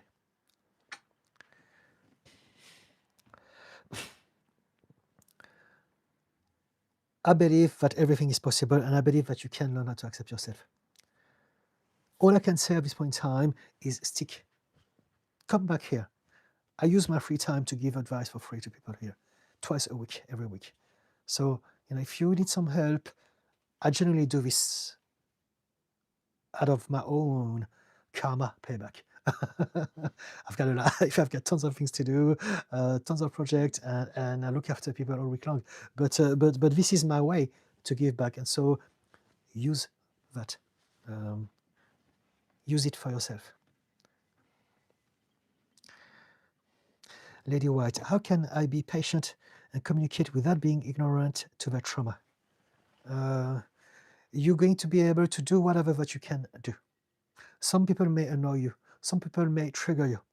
Some people may exasperate you, and there's nothing you can do about it. The one thing that you can train yourself to do over a long period of time is to look at them through the lenses of compassion and empathy. So that you can do. See them like people who are hurt. See them like people who need your help. And next, if you can help them, but you may not be able to, because you may have some unhealed wounds yourself. If you get annoyed by people, if you get irritated, it's because we still have those wounds inside of us.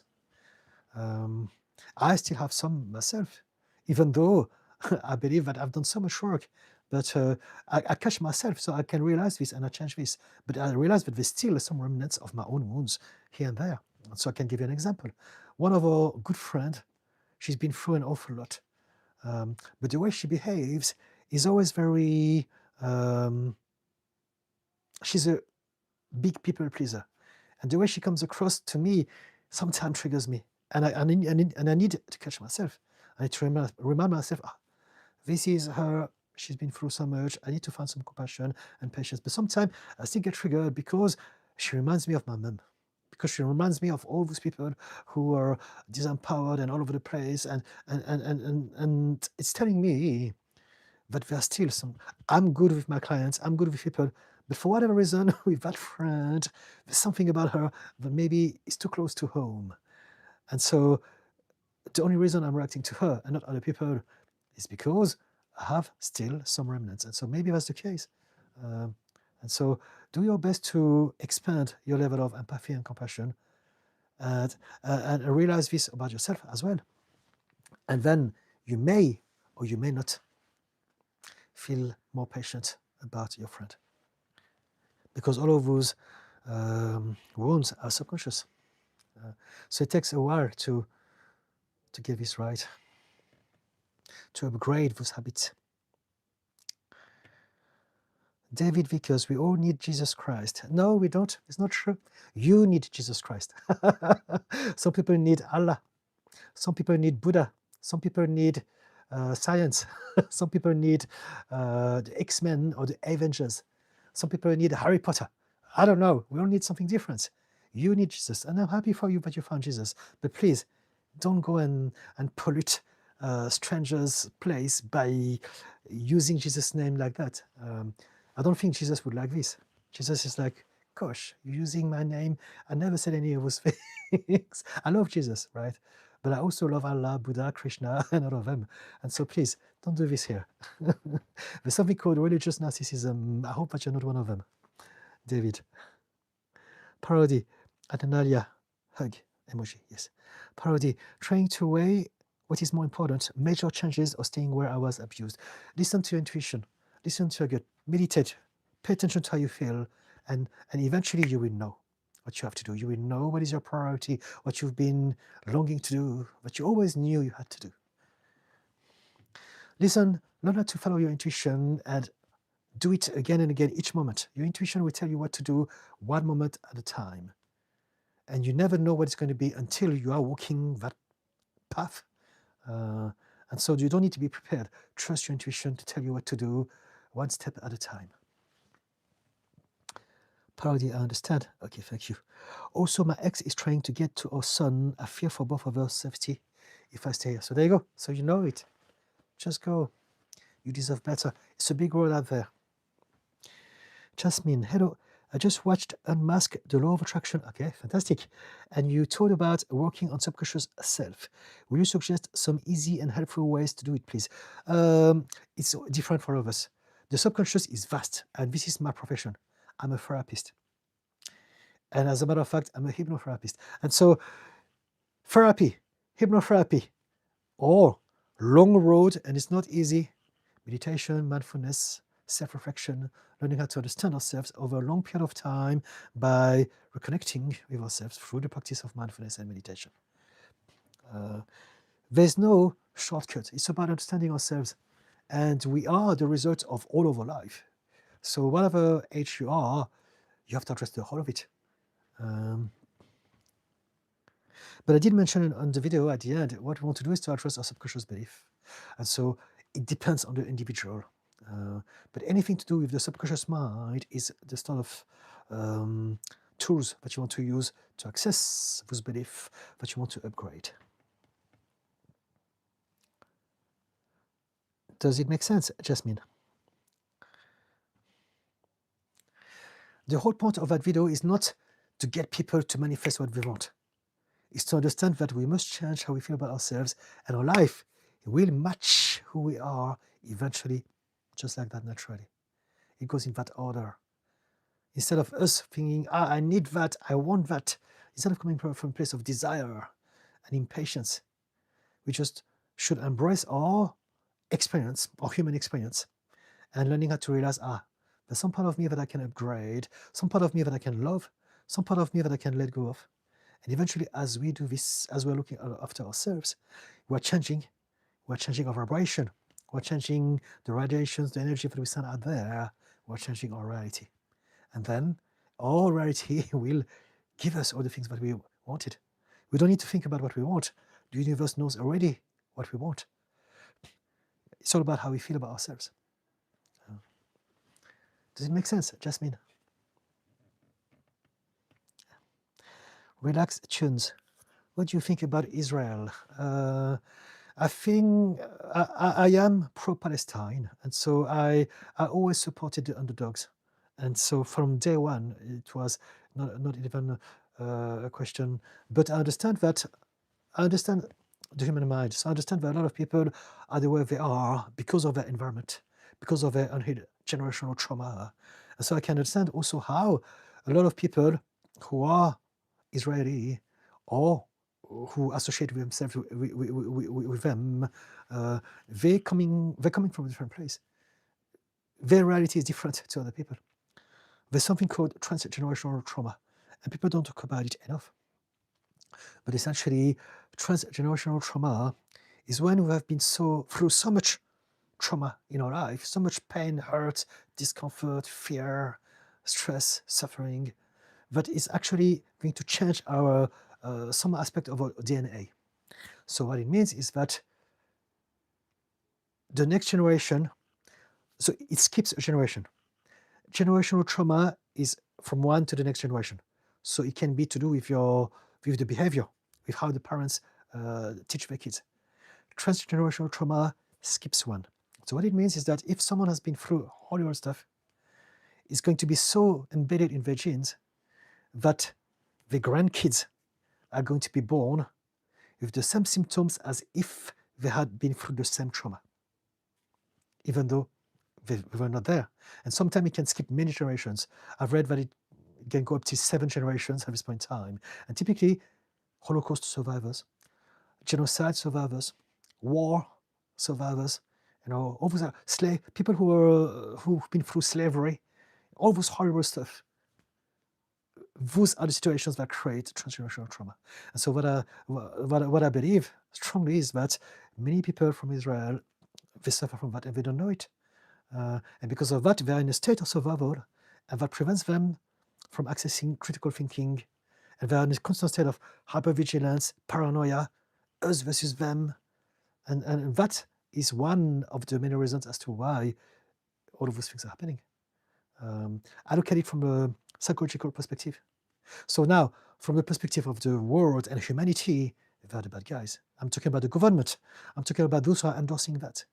There are a lot of Israeli people who are actually against their own government. So it's not putting everyone in the same bag, right? But yeah, if anyone comes to see me and they need some help, I would help them no matter what, because I understand the mind. I understand that we all believe that we're doing the right thing. We're all limited by our nervous system, by our belief system. And so this is the reality. However, it's also true that from the context of humanity, there are good guys and bad guys. This is irrefutable. This is very, very obvious to pretty much everyone nowadays. And so, yeah. So, yeah.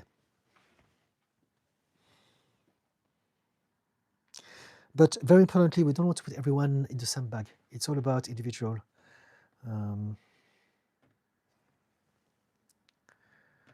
Brandy, right. The world is a mess, but we can decide what to look at and how to view it. Yes, absolutely. Thank you. Again, talking about Palestine, I see the horror and it's heartbreaking. It's really, really had a toll on my own mental health at start, the first few months. I couldn't not think about it. However, now I look at all those people fighting back, and that is amazing. I'm realizing that there's a change. People know about this.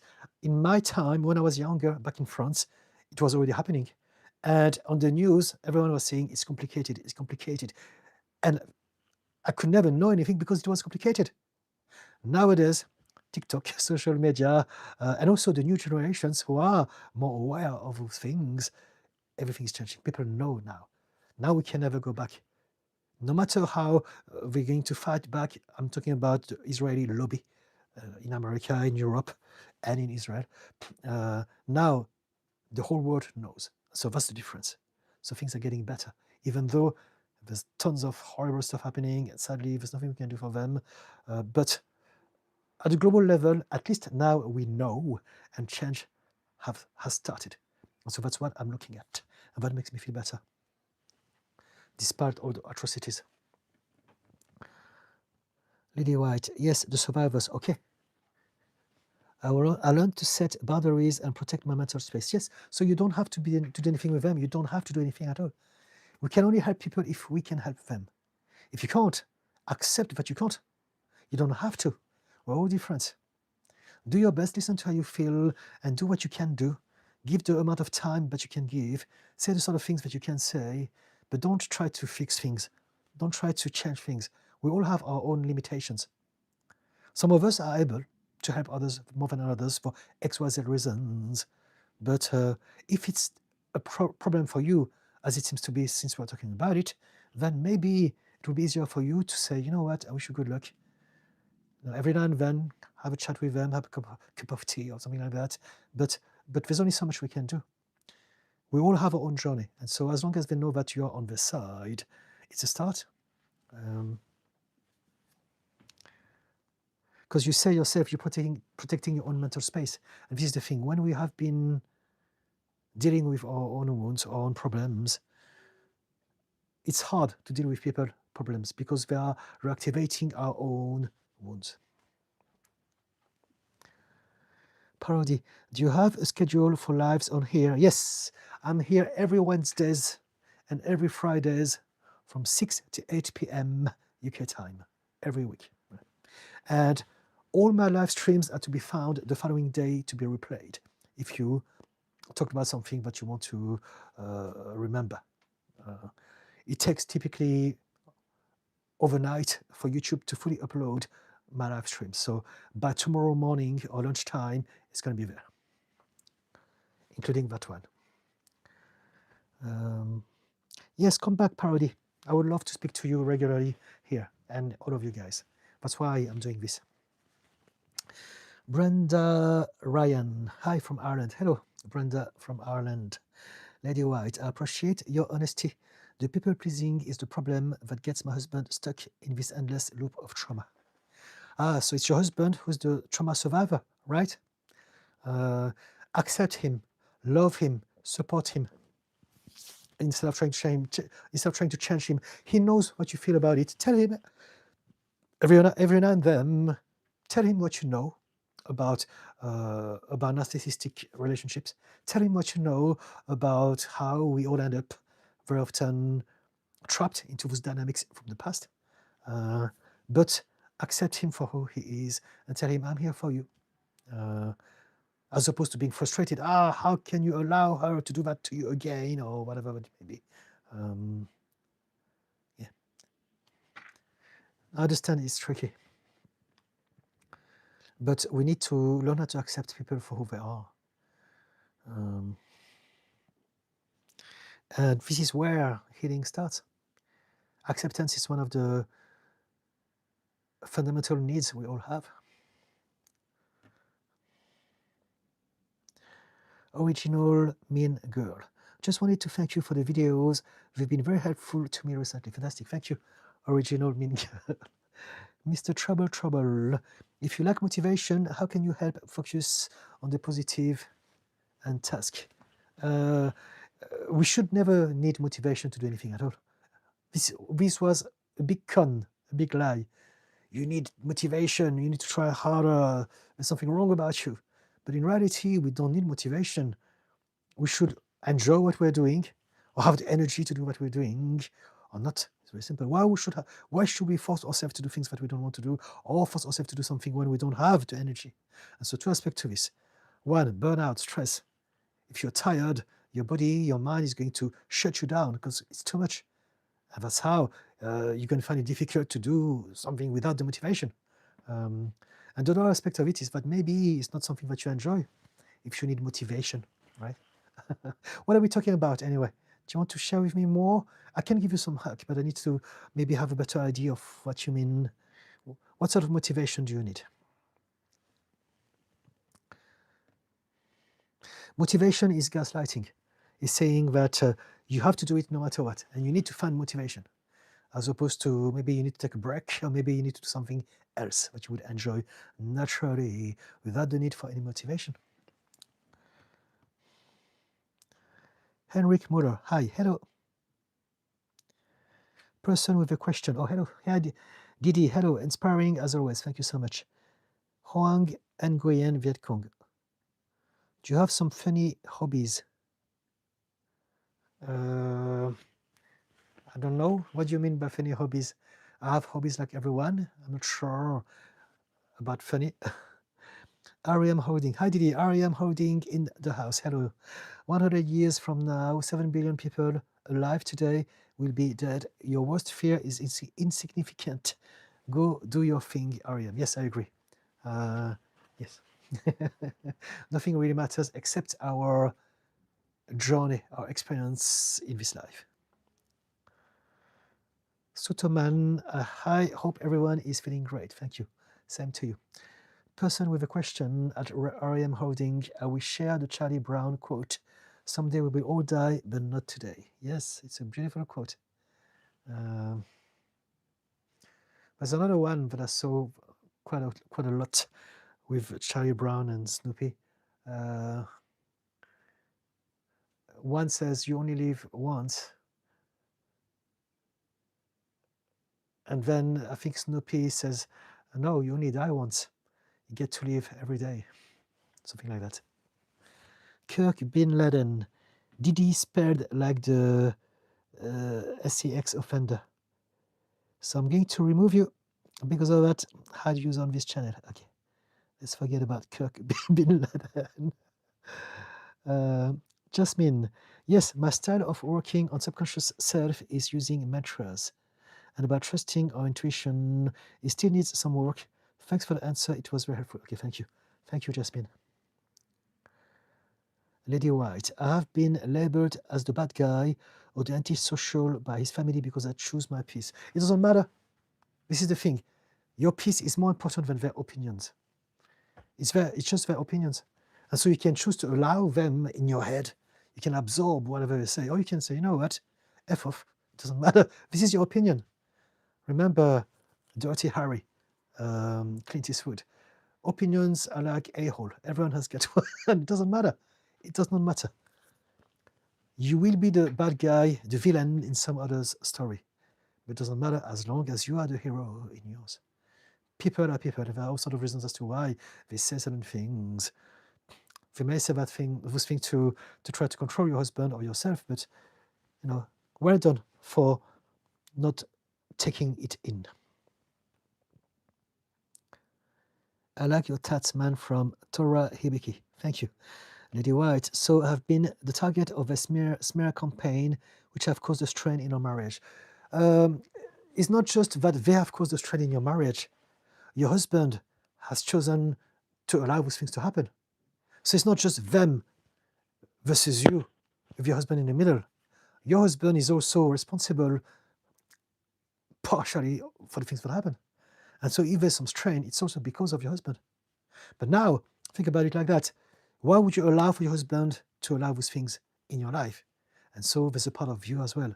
You're allowing for your husband and those people in your life because you also have your own wounds. We attract people who are at the same level of psychological wounds as us, as we are. And we're wondering why. It's just because it feels familiar. We're attracted to what feels familiar. And so you have attracted someone in your life that somehow reminded you of some people in your life in the past. And it's just a reenactment, but it's something that you have allowed as well. Because you could have fallen in love with someone entirely different to your husband, someone that doesn't come with any baggage, someone who doesn't have a narcissistic family to deal with. And so in the end, it's about understanding that we are all partially responsible for everything that happened to us. So we don't want to see just them, the family, the bad guys, my husband, the poor victim, and me having to sort out all that stuff. It's more about, I have welcomed all of those things in my reality.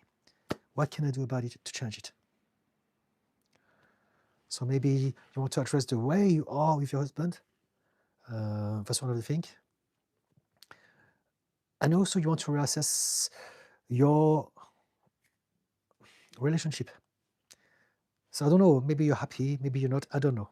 But sometimes we tend to stay in a relationship just because. Because if we separate, then we're a failure in regards to society or whatever. And it's not like that. Maybe sometimes it's easier to move on and meet other people. There are zillions of people out there, there's someone for everyone, regardless of our age.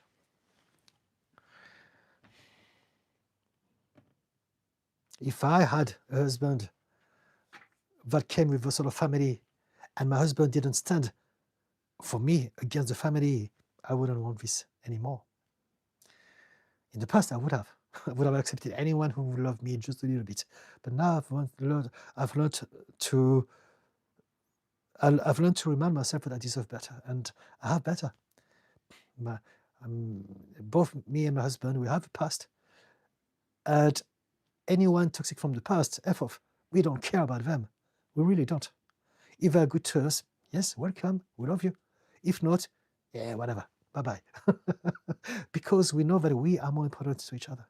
But we had to go through our own journey to get there as well. So there you go. Maybe it's something that you want to consider. Have a conversation with your husband and see what comes out of it. Lady White, but that does stop me from being there for my husband. R.E.M. Holding. People who have a high spiritual intelligence don't just read words. They read mood, they read energy, they read verbs and body language. The senses are supreme, not say much, notice everything. R.E.M. Okay. Person with a question. Different question this time. Best way to fix attention if you are distracted every few seconds in your mind when you sit down for any deep think of work. So let me read it again. Best way to fix attention if you're distracted every few seconds in your mind when you sit down for any deep think or work. So you want to address your stress level. If you're distracted, it's because your mind is trying to seek some sort of emotional safety. That's one of the reasons. You know what? I think we need to reframe your whole thing here. If you need to do something, first you need to realize how you feel about yourself. If you're stressed out, if you're anxious, if there's a lot of things happening, if you didn't sleep well enough, if you ate a lot of rubbish that is getting you to feel a certain way, if you didn't go out for a walk, if you didn't take some sun, if you didn't exercise, if you didn't socialize, if you didn't meditate, all of those things you want to address. Right? It's not just one hack that is going to focus more. It's realizing that you are the way you are in that moment because of how you feel. And how you feel is how you're going to be in regards to the stress that comes from inside of you and the stress that comes from the outside as well. So you need to basically manage and have a better relationship with any aspect of your life so that you can minimize the stress and anxiety. When you minimize stress and anxiety, then you can find peace. You can find mental clarity. You can find focus. Now the other way to do this is to learn a skill. So that was what to let go of stress. But we can also add something. And what do we want to add? We want to add the practice of mindfulness. That's it. Mindfulness is literally this. It's learning how to focus and come back to a point of focus. That's it. And so how do you learn how to fix your attention? By training it. Mindfulness, meditation, we teach you how to do this. But if you're overwhelmed with stress and anxiety, it will take much, much, much longer. Right? It's possible still, but it's going to take 10, 15 years. And so that's why I'm saying you want to address your stress. You want to address your anxiety. You want to address your self-doubt, your worries, your overthinking. You want to address all of those things because those are the reasons as to why you are all over the place. I hope it makes sense. And on the side, along with that, you can start to get practicing more mindfulness and meditation and breathing and anchoring yourself in the present moment and any of those things and more. Does it help? But again, if you can give me a very specific situation, maybe we can address it in a more specific way. What sort of attention do you need? What are sort of thoughts, what are sort of things that are taking your attention away from work? If you can share this with me, maybe we can address this together now. Lady White, I never gave up on him, always there. Okay. But then, does he love you? Does he give you all the reasons that would deserve for you to invest so much, to commit so much to your marriage? If he doesn't stand for you, then you need to find the strength to stand against them without any problem. If it's too much for you, now you put yourself into a difficult situation. I hope you understand what I mean. User GM, what is Agatha? I don't know what is Agatha. REM, if you want to be happy, have zero expectations of others. Take 100% responsibility for your life. And be grateful for what you have. Lady White, you are right, Didi. I appreciate the truth. Okay, thank you. Thank you. I had a relative like that too. Okay. Chris Hilton, yes, Didi. Thank you. Hello, Chris. Alatia Gulf Sterling. I have a really important question. Like really. Like really. I think that says a lot about you. I'm going to just get rid of you because it's just all very silly. Like really. How old are you? Juk P1T. Didi, thank you for being here for us. Thank you. Lady White, thank you, Didi. I appreciate your time and knowledge. I will work on me and my unheard wounds. Okay, thank you. Thank you. Thank you for not getting upset at me. This is the truth for all of us. This is the reasons as to why we allow certain things in our lives still, even though we should know better by now. So it's 8 o'clock. I think I'm going to go now. Does anyone wants to ask me a last thing for the road? Apart from all those strange people saying things that I don't even understand at times. I'm happy to stay another 5 minutes if you want.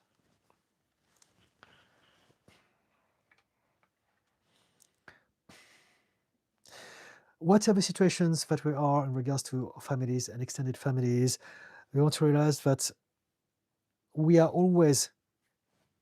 there's always a part of us that is responsible for having allowed those things in our lives. So it's not conscious. It's not like I never say it's your responsibility. I understand where you're coming from, R.A.M. Holding, but this is something that I'm against. I wrote a video about it called Nothing is Your Responsibility 2 months ago. And there's gaslighting awareness on the thumbnail. Check it out, guys, if you find it, if you like. But essentially, the choice what we made was subconscious. We allow for things to happen. We don't realize it, so it's not a real choice. But it's still a choice in the sense that we can change it. It's in our hand. The power is in our hand. And so if you are not satisfied with any aspect of our life, you want to realize which part of me has allowed this, which part of me should I change and upgrade, as opposed to trying to change them. This is where we have problems because we're looking in the wrong place. They are bad, that situation is bad, bad luck, bad them, instead of why did I allow this in my life?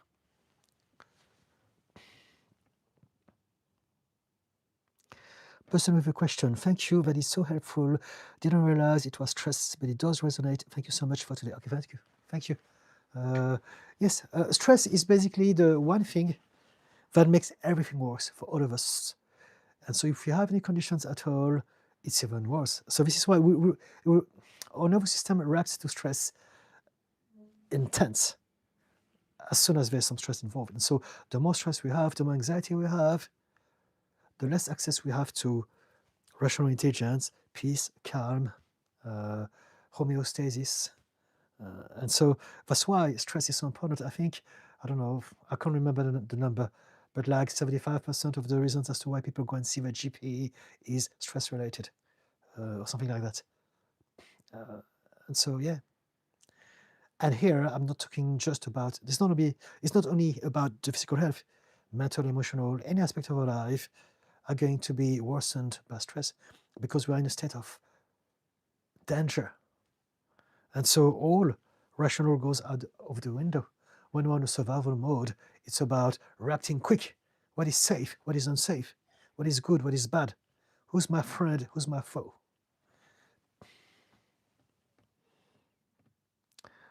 Zero waste. Blessings to you. Wishing you peace, joy, and good health. Thank you so much. Same to you. Lemon. I'm going to get rid of you. Bang. Silly lemon. MIBT. Please don't. Again, gosh. It's like the night of the living dead. Many of them are out there. Maybe it's the full moon. I think it's the full moon tonight. So like, it's zombies apocalypse on YouTube live stream. Person with a question. Yep. Childhood trauma is not a choice. Healing as an adult is. But even healing is not a choice. This is what people don't get. It's not like I'm choosing not to heal. No one chooses not to heal. We heal when we are ready. And when are we ready? When our nervous system feels safe enough to venture into the new, into change, into the uncertain. Healing is uncertain. It's different. And so when people say healing is your choice, it's your responsibility, it's not true. We all try to be better. We all want to feel better. We all want to be happy. We want to feel safe. And it's just that we're not able to, because our nervous system, because our emotional subconscious mind is telling us, no, it's too dangerous. Don't trust them. And that's why we need to be careful with how we talk to people. It's not your choice. It's not your responsibility. And what I always tell people is that we only heal when we're ready to heal. And that's why if we really care about people, instead of telling them it's your choice, it's your responsibility, we should just tell them, I'm here for you. Take your time. I love you for who you are. I accept you for who you are. I see you for who you are. You are enough. You don't need to change anything. I'm there for you. If you need some recommendation, I will give you some recommendation. If you need some advice, I will give you some advice. If you need me to kick you in the bum, I do that. Just ask me. But don't do it without them telling you to do it. Does it make sense? Person with a choice. With a question. With a choice. I'm starting to get a bit tired now. Henrik Muller, thanks. Thank you. Person with a question. Thanks, Didi. Truly appreciate it. Thank you. Parody, thank you, Didi. I look for you Wednesday. Yes, Wednesdays, Fridays, I'm here all the time, and I'm looking forward to it. I'd love to know what is happening in your adventures. Person with a question, that's also true. Point taken. Thank you so much. That perspective is truly kind. We've all been so gaslit on this. I didn't even realize. Yes. Oh, I know. I know you come from a good place, and I used to say the same thing as well. Nothing's your fault. Everything's your responsibility. No. It's like thinking that some people are choosing to still suffer. We don't. It's just that some of us are ready to change, some of us are not. And the saddest thing is that so many of my colleagues, therapists or coaches or whatever, counselors, have a sort of conversation. Yeah, my client didn't heal because they are not trying hard enough, because they are not ready to change, because they were not serious in their healing. And I'm like, gosh, you shouldn't be doing that job. Your job is to help them and to be kind. You're doing the opposite. But, people are people, sadly. Lady White, heart emoji, thank you. Guys, I'm going to go now. Thank you so much for being here to the end. Again, that video will be available to be replayed from tomorrow, whenever YouTube will have uploaded it. And I come here every Wednesdays and every Fridays, every week, from 6 to 8 p.m. UK time. And I put one long form content every week on YouTube. So do check my long form videos, please. I put a lot of effort in them, and I hope that they can serve some of you. The last one that I put out Wednesday is called The Myth of Stupidity. And on the thumbnail, it says, we're all stupid and it's okay. So check it out. Those are the sort of conversations that I'm really passionate about. And if you can drop a comment on the comment section to let me know how you think about it, that would be great. If you have any ideas, any questions for videos, also, I'm happy to take them on board because I need to have inspiration. So yeah, long form video, check them out. Short videos every day. And I'll be off TikTok for a little while, for as long as they are banning me. But it's okay, because I'm going to be here more often. Guys, love you all. I've got parody. I forgot to say Happy New Year to you. Yes, Happy New Year to you. It's okay. Just another day. Person with a question. Thank you and Happy New Year again, CDD. Thank you so much, guys. I love you all. Take care. Remember to be kind to yourself as much as you can. Bye now.